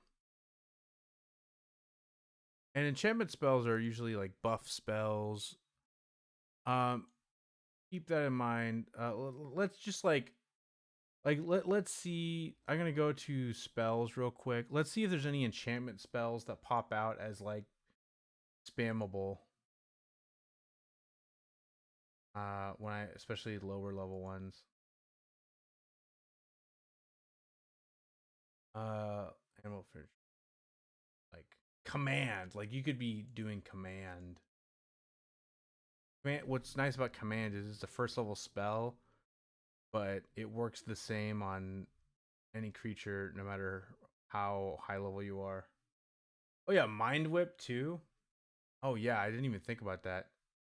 Mind whip is so freaking good too. Old monster, touches hideous laughter, even dissonant whispers, silvery barbs if your table allows that. Oh my god. That's a reaction though, so you wouldn't, you have to do it on a turn. Yeah, but Tasha's mind whip. Yeah, there's a lot. Yeah, you could. I like this new enchanter. Yeah, I would say I'm pretty happy with the new enchanter. You have plenty of spells to cast for it. Yeah, for sure. Yeah, I like it. I'm down with the new enchanter. Okay, now necromancer. I remember being very confused by the new necromancer. As spells for free. Yeah. Which is awesome. Um, yeah, I remember reading the last necromancer and being like, this is kind of weird. Okay, let's refresh ourselves a bit on the old necromancer, like from the last UA. Uh, you get resistance to necrotic damage when you cast a necromancy spell using a spell slot. Choose yourself or a creature that you can see within 30 feet of yourself. You gain temporary hit points equal to the level of the spell slot plus your intelligence modifier. Okay. Temporary hit point ability again. I like this necromancer. Gonna playtest it. Awesome. Then there was Grave Power. You can use Arcane. When you use Arcane Recovery, your exhaustion level, if any, decreases by 1, which is pretty cool actually. Overwhelming Necrosis, damaging from your wizard spells and wizard features. Damage from your wizard spells and wizard features ignores resistance to necrotic damage, which is okay. I remember being really confused by Undead Thralls. Let's read. You always have the Summon Undead spell prepared and can cast it once without expending a spell slot. When you cast Summon Undead without a spell slot, you regain hit points equal to half the summoned creature's total hit points, but doing so halves the creature's hit points. Once you cast a spell without a spell slot, you must finish a long rest. Okay, that one I wasn't confused about actually. That's a pretty normal one. It was probably the next one. I remember there being like a weird teleport ability. Yeah, it's this one. You have learned more secrets about the nuances of life and death. I'm less of a fan of the new version. Really? Okay. We'll see. We'll see why. I love Summon Undead, but that feature was dumb. Yeah. So Summon Undead is a pretty good spell. I used it a lot in one of the campaigns I'm currently playing in when I was around a specific level range that I was at on my Warlock. Um, it is kind of weird. The healing mechanic is kind of weird. Yeah, because I feel like if you cast it, you're probably going to cast it at the beginning of combat, and this motivates you to cast it in the middle. Yeah, but let's read Undead Secrets, the old version. You have learned more secrets about the nuances of life and death. When you finish a long rest, you expend a level 4 plus spell slot to protect yourself from death until you finish the long rest. Okay, so you get relentless endurance, or you get death ward. Uh, you get a souped up death ward because instead of going to 1 HP, you get a number of hit points equal to 10 times the spell slot expended. So it's at minimum 40 HP. That's actually pretty cool. In addition, immediately after you take damage and are bloodied after taking that damage, but are not killed outright, you can take a reaction to teleport to an unoccupied space to 60 high, to 60 feet from yourself, and each creature. Yeah, the second ability of Undead Secrets, I was like, how did they add a teleport ability to the freaking Necromancer? Yeah, so it's like a teleport when you take damage and are bloodied after taking that damage. So very niche trigger. And then you teleport to your summoned undead. Oh no! You just teleport. And then you do 2d10 necrotic damage. Okay. Yeah, Adir Meow on shorts. I am a real person that is actually live. And then Death's Master, Bolster Undead. We'll read that later. I want to go to the new one because it didn't make sense. Yeah, it was weird. So the new one, we get Necromancy. Let's read the design note. Necromancy spellbook now lets you use the Find Familiar spell to summon a skeleton or zombie. Oh, that's freaking cool. I love that. And Grim Harvest now restores hit points to an undead creature of your choice. Okay, that's freaking cool to keep your summons up. Undead Thralls has been redesigned to use your Animate Dead spell and provides additional bonuses, so no longer summon undead. And Harvest Undead, formerly Undead Secrets, has been redesigned to restore hit points to you when you destroy an undead creature you control. Okay. That count. I think that Find Familiar counts as that too then. So that could actually be pretty cool. Then we got Death's Master now allows you to create bursts of necrotic energy when an undead is reduced to 0 hit points. Okay. Let's read this. Yeah, Necromancy Savant. I think we know what that does. Won't even read it. I do like that we get a Pact of the Chain feature. Yes, me too. Okay, so we have resistance to necrotic damage. When you cast a necromancy spell using a spell slot, you can choose an undead creature you can see within 60 feet of yourself to regain a number of hit points equal to the level of the spell slot expended plus your wizard level. Awesome. Okay. I like that. Undead Familiar. The Find Familiar, yeah, you can do when you cast Find Familiar spell, you get Find Familiar for free, and then you can make a skeleton or a zombie. Level 6 Grave Power. When you use Arcane Recovery, yeah, so it's the same as before. You get to recover exhaustion when you use Arcane Recovery. Overwhelming Necrosis damage from your wizard spells and wizard features ignores necrotic damage. Okay, same as before. Undead Thralls level 6. Not undead though. I feel like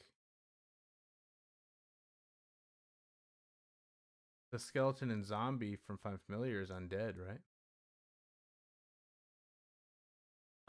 If that's what you're referring to, okay. They have to clarify that it's undead. Oh, because otherwise Find Familiar is Fey, Fiend, or Celestial. Oh, that's true. Okay. Yeah. They should do that. Okay. If they weren't, if that wasn't rules as intended, it should be. Because that would just make so much more sense. Oh, it's because I have enchantment. I was like, why can't I find Familiar?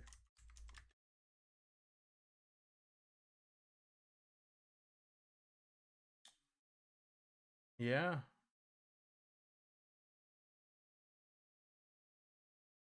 Yep, Celestial Fey Fiend.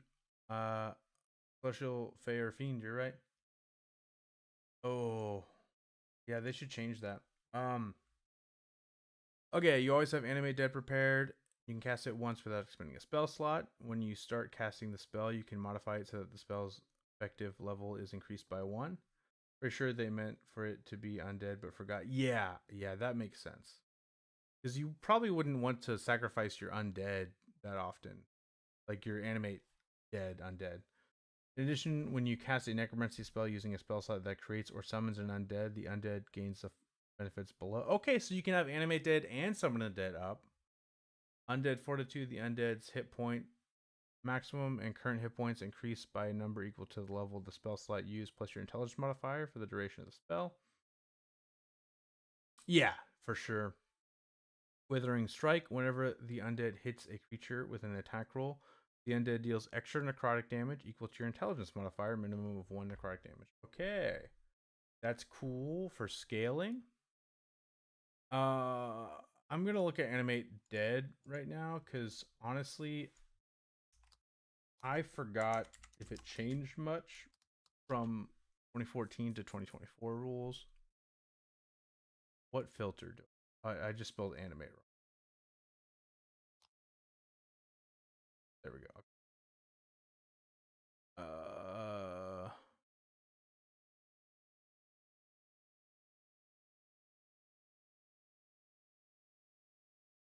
It looks pretty much the same.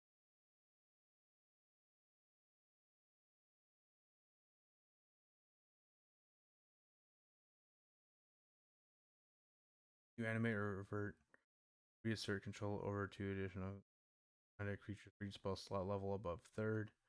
The creatures must be come from a different core pile of bones. Okay.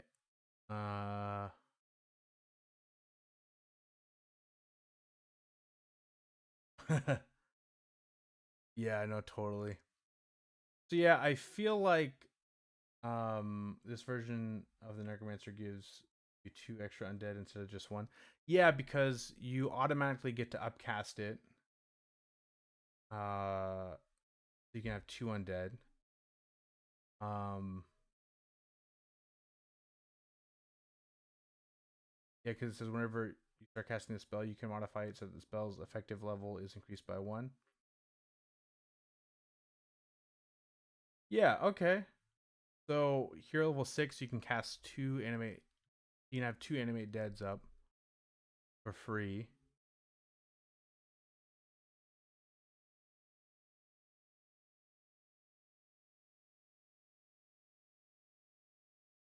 It also doesn't. It does not say whenever you start casting the spell in this way. So even if you use a higher level spell slot, it also applies. It's not just with the free use. That's something to keep in mind too.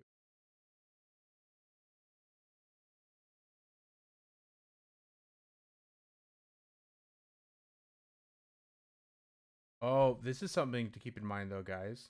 So the free casting, you get a free casting of Animate Dead, and that free casting, it's free because it does not consume a spell slot.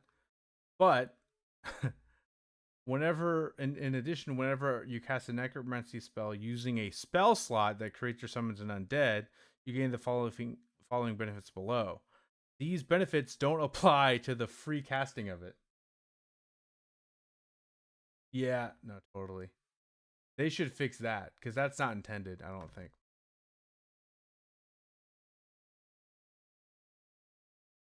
Did you guys catch what I meant by that?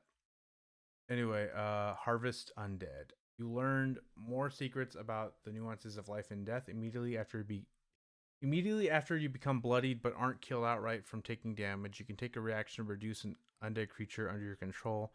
They can see to 0 hit points and then immediately regain a number of hit points equal to your wizard level. Cool. And then Death's Master. Okay.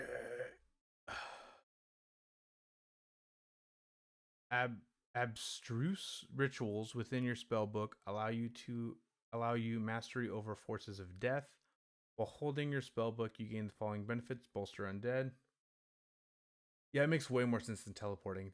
They just can't resist having teleporting abilities on these subclasses or something. The bolster undead, as a bonus action, you can choose any number of undead you have created or summoned with a necromancy spell that is within 60 feet of you. Those undead each gain temporary hit points equal to your wizard level. Once an undead gains temporary hit points from this feature, it can't gain them again for the next 24 hours. Okay. Cool. Extinguish undead. When an undead creature you can see is reduced to 0 hit points, you can cause it to explode with necrotic energy. Roll a number of d6s equal to half the creature's unexpended hit dice. Round up minimum of 1d6 and add them together. Each creature in that 10-foot emanation originating from the undead makes a dexterity saving throw. On a failed save, the target takes necrotic damage equal to the number rolled and can't take reactions. Okay. Until the start of its next turn. On a successful save, a target takes half as much damage only. When you use this feature to explode an undead creature you don't control. Wait, what? Wait. Oh, yeah, it's just when an undead creature, not yours specifically. When you do it against one you don't control, you must take a reaction and expend a level 5 plus spell slot to do so. Okay.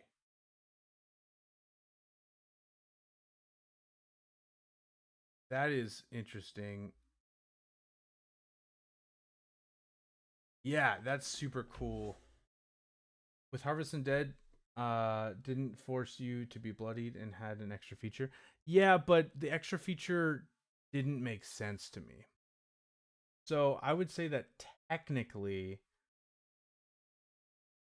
Undead Secrets was a better ability, but overall the new version is better, in my opinion. Yeah, okay, so I'm going to look at the skeleton and zombie stat block real quick, because there's an important thing I need to look up. Also, if you have multiple undead next to near an enemy, yeah, because it only costs a reaction. It says, yeah, it says when another creature you can see is reduces your hit points, you can cause it to explode. That doesn't require a reaction.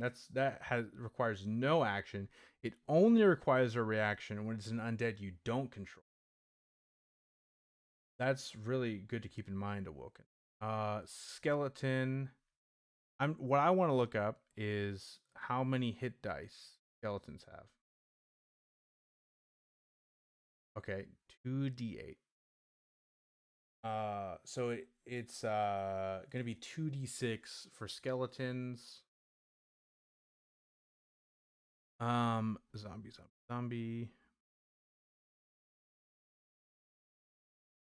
And so it's gonna be 2d6 for skeletons and zombies. But keep this in mind. You also can use summon undead.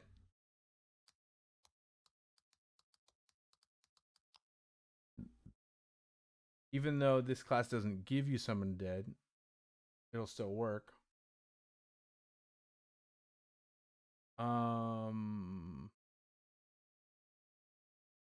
There's also spells like Create Undead that can make higher level undead, which have more hit dice. Oh, yeah.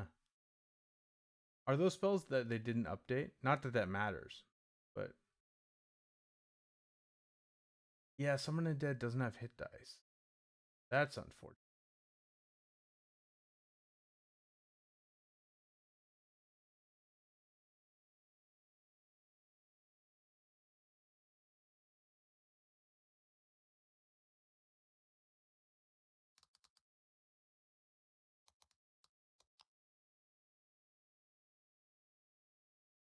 You can get Summon Undead for free because of Swan. That's true.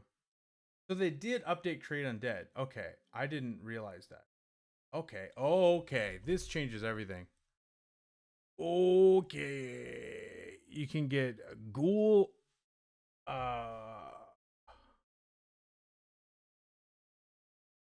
Get a ghoul. Ghoul has how many hit dice? Ooh, 5d8. Ooh. Is, yeah, Farouk. Sorry if I pronounced your name wrong. Welcome. And yeah, it is busted either way.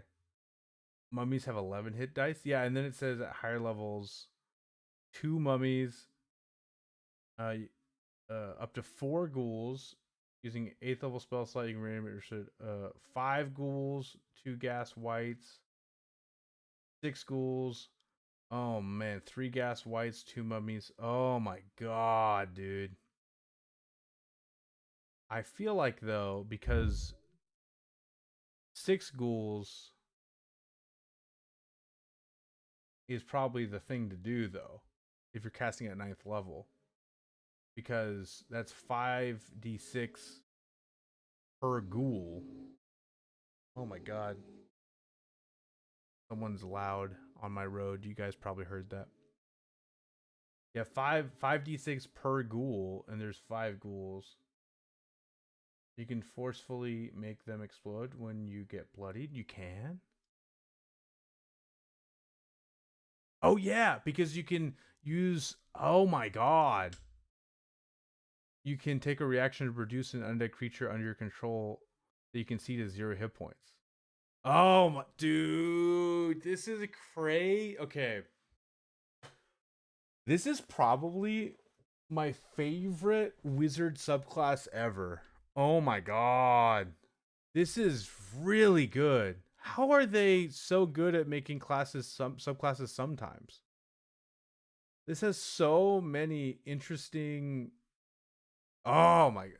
This is one of the first wizard subclasses I've read that I've been actually like super like into. Wow.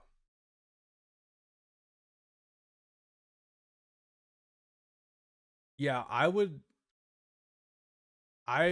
take it as is.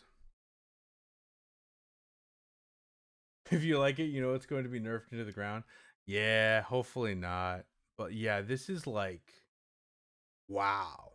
And the thing too is I personally don't think I will play a level 10 version of this for a bit. Yeah, you said you're going to play test it. Yeah, I think a level 10 level 14 is obviously amazing. But yeah, even level 10 is really great. Oh man. Reddit DMs hate it. I believe that. Yeah. Uh okay. That being said though, I feel like we're pretty much done with the necromancer. Really really good. This is the best class so far. But I remember when I read the original Arcane subclasses, the transmuter wizard was my favorite. But I kind of forget why. It wasn't as cool as the new necromancer, but I remember thinking it was pretty solid. Like I remember thinking like, "Oh, that's good," but I wasn't like I don't think I was as excited about it. Uh uh absolutely. I kind of was into uh a great old one too at first sight, but this one screams attention. Yeah, like oh my gosh. Wow. They hated the 2024 version too for the same reason, creates armies. Yeah. Well, also like the thing too is so I DM. I'm definitely more experienced as a player, but I DM too. And I currently I'm DMing for I do a once a month game with a group of mostly new players. And I typically design encounters uh for like I specifically design it around my players to a certain extent. And I understand like it's okay if like I don't know. I just think they need to calm down. Like yeah, there can be times when the game's unbalanced, but you can set limits or add challenges to the game. Like just fireball their undead, you know? Like they'll go down pretty quick, you know? Yes, you can create armies if you have a lot of downtime. So maybe, you know, set limits. Like you talk to your players, you know? That's my advice. Talk to your players about it. Like, "Hey, can you not abuse this, please?" And also like you have to think about like where are they getting these bodies? What consequences could getting these bodies cause them? You know, stuff like that. Like but also let them have fun. Let them be able to create like a little bit of an army as well, you know?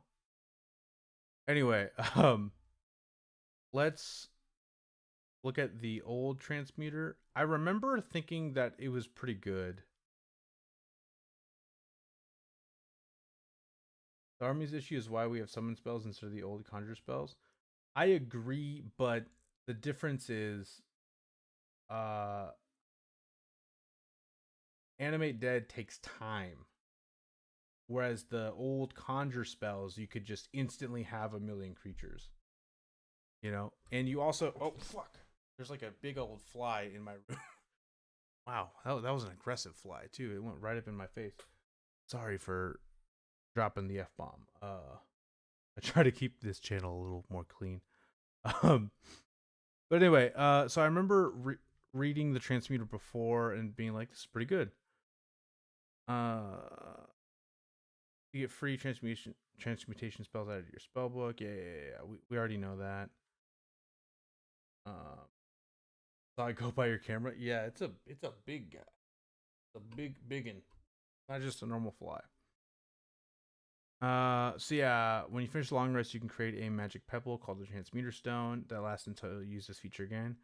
A creature with the stone in its possession gains a benefit from one of the following options, which you choose when you create the stone. You can change the stone's benefit when cast a transmutation spell using a spell slot. Dark vision out to range of 60 feet, or increases dark vision to 60 feet. You gain 10 movement speed. Gain proficiency in Constitution saving throws. You gain resistance to a damage type. I know. I know it's the previous version. I'm just reviewing the previous version real quick. I'll do it. I should have been doing this the whole time. I'll do it ability by ability. So yeah, I remember liking that you can change it. You can change what the stone is doing when you cast a transmutation spell. That's pretty cool. Let's look at the new version. Transmuter Stone. When you finish a, let's read the designer's notes and then go over the third level ability. Transmuter Stone now gives the bearer proficiency in Constitution saving throws in addition to another benefit. Okay, so that just you just flat out get that. Stone can now also be used as a spellcasting focus. That's awesome. Wondrous Alteration replaces Wondrous Enchantment and grants benefits for the Alter Self spell. Powered Transmutation replaces Twinned Transmutation and applies to any transmutation spell that can be cast with a higher level spell slot. Potent Stone now grants additional options for the Transmutation Stone. Shape Changer returns, allowing the wizard to modify the polymorph spell when casting it on themselves. Awesome. Master Transmuter now allows you to prevent the stone's destruction by expending a spell slot. Okay. So we got, when you finish the long rest, you can create a magic stone that lasts until you again. The stone is a tiny object and can be used as a spellcasting focus for your wizard spells. A creature with the stone in its possession gains proficiency in Constitution saving throws, and one of the following benefits you choose when you create the stone. So it's super cool. Instead of having proficiency in Constitution saving throws be one of the options, now it is just inherent with the subclass. I like this because Resilient Con is a really good and desirable feat, and now you just have that as a wizard. Awesome. So it's the same, and it's the same effects: Dark Vision, plus 10 to speed, or resistance to a damage type. Beautiful, great, love it. They realized con save is the clear best, so they made it permanent. Yeah, I love that. But this is cool too, because remember, you can change the benefit when you cast a transmutation spell. So like I would probably have it set to, depending on my species option, if I was like a human, I would pick dark vision probably, I guess. But I would probably have the speed bonus on most of the time. But if we're fighting a specific creature that is doing a specific damage type, I could easily cast a transmutation spell and switch it to that damage resistance. I feel like that's super good. And then, dark vision has its place of being useful at times. Wondrous Alteration, level 3. Let's look at the old version real quick. Wondrous Enchantment. You always have the enhanced ability prepared and you cast it without a spell slot. You gain the ability to cast it. Okay. When the long rest targets of your enhanced ability also have advantage on saving throws when you ability. I like that. What's the new version? Wondrous Alteration. You always have the Alter Self spell prepared, and you can cast it without expending a spell slot. That is more fitting to a Transmuter Wizard, in my opinion. But Alter Self, unfortunately, isn't that great of a spell. It's not bad, but you gain the ability to cast it in this way when you finish the long rest. While under the effects of Alter Self, you gain an additional benefit for each of its options. Okay, that is cool. Aquatic Adaptation. While underwater, you can take the dash action as a bonus action. Okay, that's pretty cool. Change appearance. You have advantage on charisma deception checks. Love that. Natural weapon. Oh, natural weapons. The damage of your new growth increases to 2d6 damage of the type associated with the growth. You also have advantage on constitution saving throws to maintain concentration. Okay, that's pretty cool, actually. Let me check Alter Self real quick.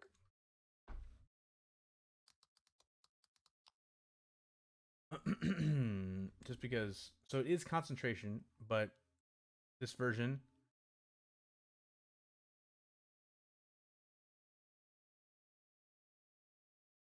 So it's still concentration. Keep that in mind.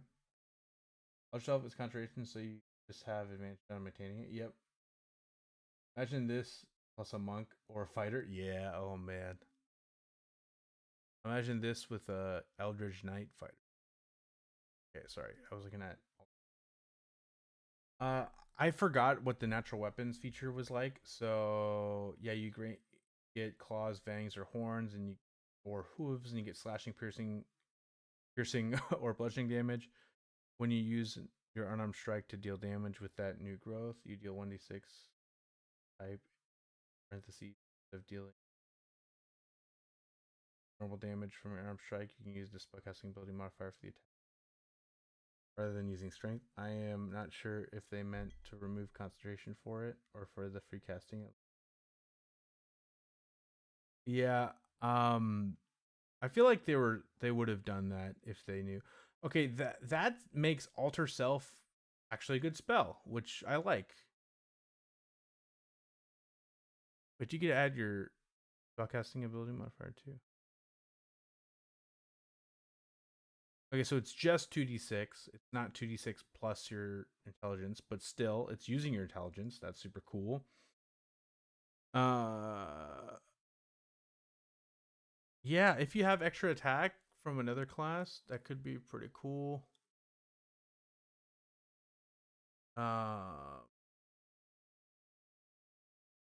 Yeah, I like it. I like it. Yeah, you're able to play a like melee wizard. This also reminds me of Moon Druid. You see Alter Self at level 14. Yeah, I will say though, because for multi-classing it's cool, but if you're just playing a wizard, I don't know if I'm going to be using natural weapons very often because it's not like I still probably don't want to be in melee, but I could, and that's kind of cool, I guess. I don't know. The other options are cool though. Yeah, melee wizard that's not Blade Singer, but it's still not like I don't know.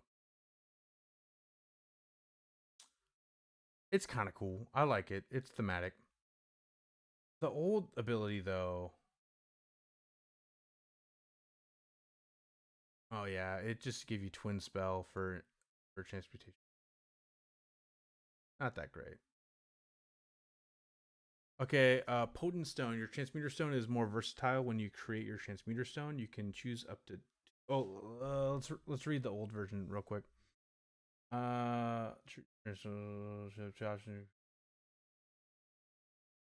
can choose each option other than device damage types. Okay.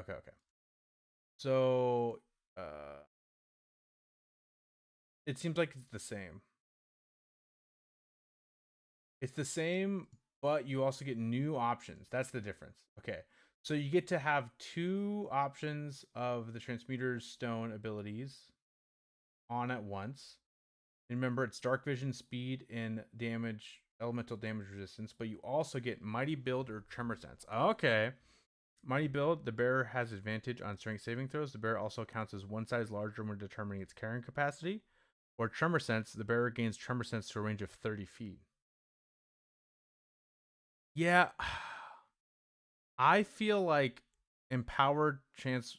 I feel like split transmutation works better for a wizard. Empowered transmutation is more thematic, but might not necessarily be better. You know,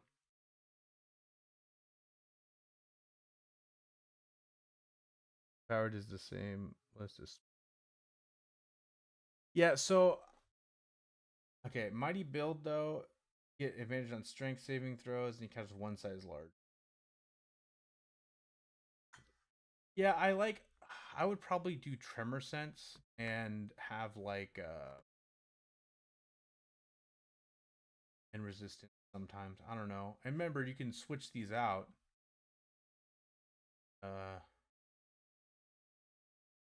you can change the stone's benefits when you cast transmutation spell using a spell. It doesn't say you can change only one, so you could probably change both. That okay. Ooh, and then we got shape changer. None of the split transmutation spells dealt damage, so you lost nothing with this. You gained magic weapon as an option too. Oh, really? Oh yeah, I guess I get what you're saying.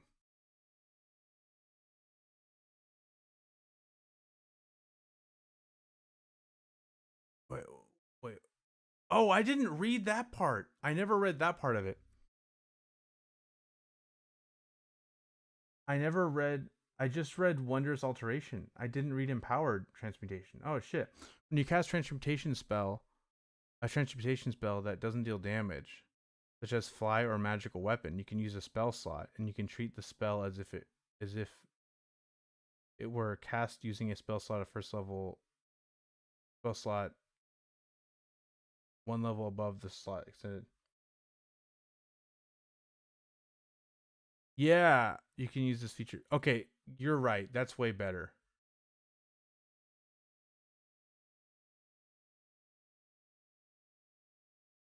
Okay, never mind. You're right. You're right.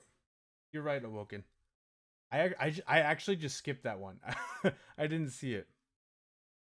That's pretty cool. Yeah, I like that.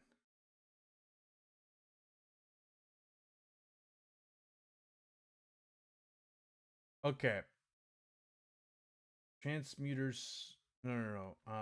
We're going to shape changer. An additional level 10 feature. Only like 67 spells this works on, but it's still decent. Yeah, no, for sure. Okay, you always have the polymorph spell prepared, and you can cast it once without expending a spell slot. You regain the ability to cast it in this way when you finish a long rest. In addition, when you target yourself with the spell, you can modify the spell the to gain the benefits below. Once you modify the spell using this feature, you can't do so again until you finish the long rest. You retain your personality, memories, and ability to speak. You also retain your intelligence, wisdom, and charisma scores. Class features, languages, and feats. Wow, that's pretty good with polymorph. Wow, transmute spells. You can cast transmutation spells while shapeshifted, except for any spell with a material component that has a cost specified or is consumed by the spell. Yeah, you basically get to do a souped up wild shape. Because it's souped up because polymorph scales way better than shape change. I mean, than wild shape for the most part, because the CR is determined by your character level. Uh, yeah, that's again, it's concentration, but yeah, like you said, you keep Warcaster, and then you also have proficiency in con saves. Oh my god, that's actually really good. I like that. I'm down for that. This is very much the Moon Druid. Yeah, it is. Oh man. Like I don't. Is it stepping on the toes of the druid too much? That's my only concern. But then, sorry. Let's go ahead and go to Master Transmuter. Moon Druids can cast spells too. Yeah, they can cast specific spells. 10 Wizard, 10 Monk with a giant ape seems amazing. Yeah, because you get to keep. It says you get to keep class features, languages, and feats. It doesn't say. It doesn't say wizard class features. It says class features.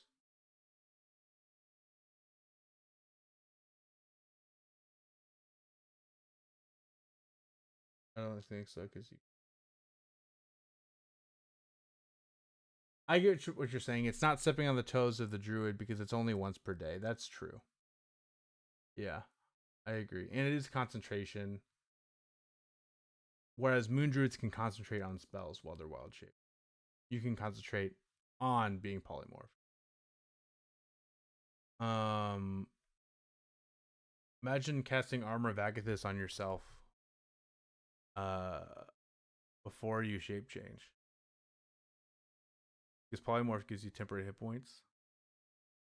And I guess you're a wizard, so you technically don't have Armor of Agathis, but multi-class 1-level warlock. Ooh, that'd go crazy. Anyway, let's go to Master Transmuter. Let's read the final one. While you carry your Transmuter Stone, you can take a magic action to consume the reserve of transmutation magic stored inside and choose one of the following benefits. After you use your Transmuter Stone in this way, people being allowed outside. The stone crumbles to dust. You can prevent the stone from crumbling by expending a level 5 plus spell slot as part of the magic action you take using this feature. Okay. Major transformation. You can transmute one non-magical object no larger than a 10-foot cube or 8 connected 5 cubes into another non-magical object of similar size and mass and of equal or lesser value. You must spend 10 minutes handling. Okay, that's really complicated, but I get what you're doing. You can literally change an object to a different object as long as it's the same size and of equal or lesser value. That's pretty cool. And then we have Panacea, Panacea. I don't know. You touch a creature as part of this magic action, and the target regains a number of hit points equal to half of its hit point maximum. Rounded down, the target is cured of all magical contagions, and any curses affecting the target are lifted, including the target's attunement to a cursed item. Target has the poison condition or petrified conditions. Those conditions end. That's pretty cool. I like that. Oh my gosh. And you can do that with a use of your transmuter stone, but you can prevent the stone from breaking with a level 5 spell slot or higher. And you're level 14, so you got those. Yeah, that's pretty cool. I have to say I liked the other transmuter wizard. I like this one. Definitely worth the spell slot. Yeah, I like this one more. Yeah. That's crazy. Wow, yeah, you see this is I used to complain about wizards because the subclasses always felt boring. They felt like it changed you a little bit, but not that much. These are like completely changing how you play the wizard, the necromancer and the transmuter, especially.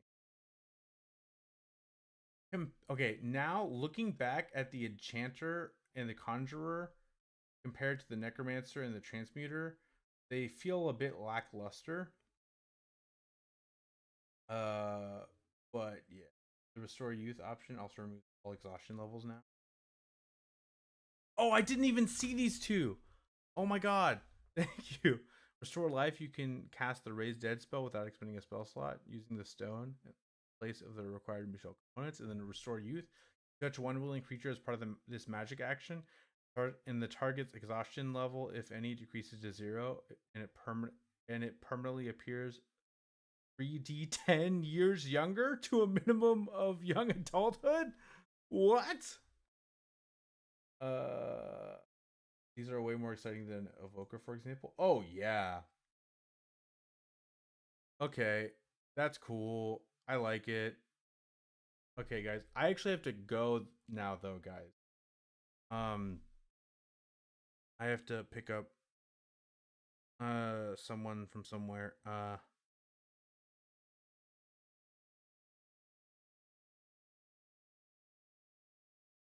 But we finished it. Um, last Unearthed Arcana appears, but an 80-year-old is still 80. Yeah.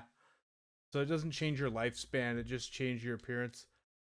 Um I previously tried to edit down my stream into a YouTube video, but it didn't do very well last time. So I think what I'm going to do is either later today or tomorrow, I'm going to make videos for each subclass. And this stream was helpful though cuz I got to talk with you guys about it and I got to like discuss everything for you with you. So that was super helpful. Thank you guys so much. Um but yeah, I'm probably gonna make some videos where I just go over each subclass, point out what I like, point out the differences, and yeah, I'll probably post some of those throughout the week. I think this UI was a pretty good one, except the monkey. I agree. I 100% agree. If you haven't done it yet, though, guys, check out my Patreon. It should be in the description of the stream. I make PDFs for homebrew subclasses. I have a free PDF. I have 2 free PDFs. I have my homebrew crafting system, as well as my Gravity Warden Ranger subclass, and then I have 3 other PDFs for paid subclasses. I would like the Arcane Archer to get a slight change. Yeah, me too, for sure. I have the Oath of Radiance Paladin, the Circle of Herbalism Druid, and I just released this past week the College of Pantomime Bard. So yeah, check out my Patreon down in the description, and thank you guys so much for watching, and I'll catch you guys next week. I'll be posting more videos about these subclasses, and then my next video, I'm probably going to be doing a rogue character build video, so that's super exciting.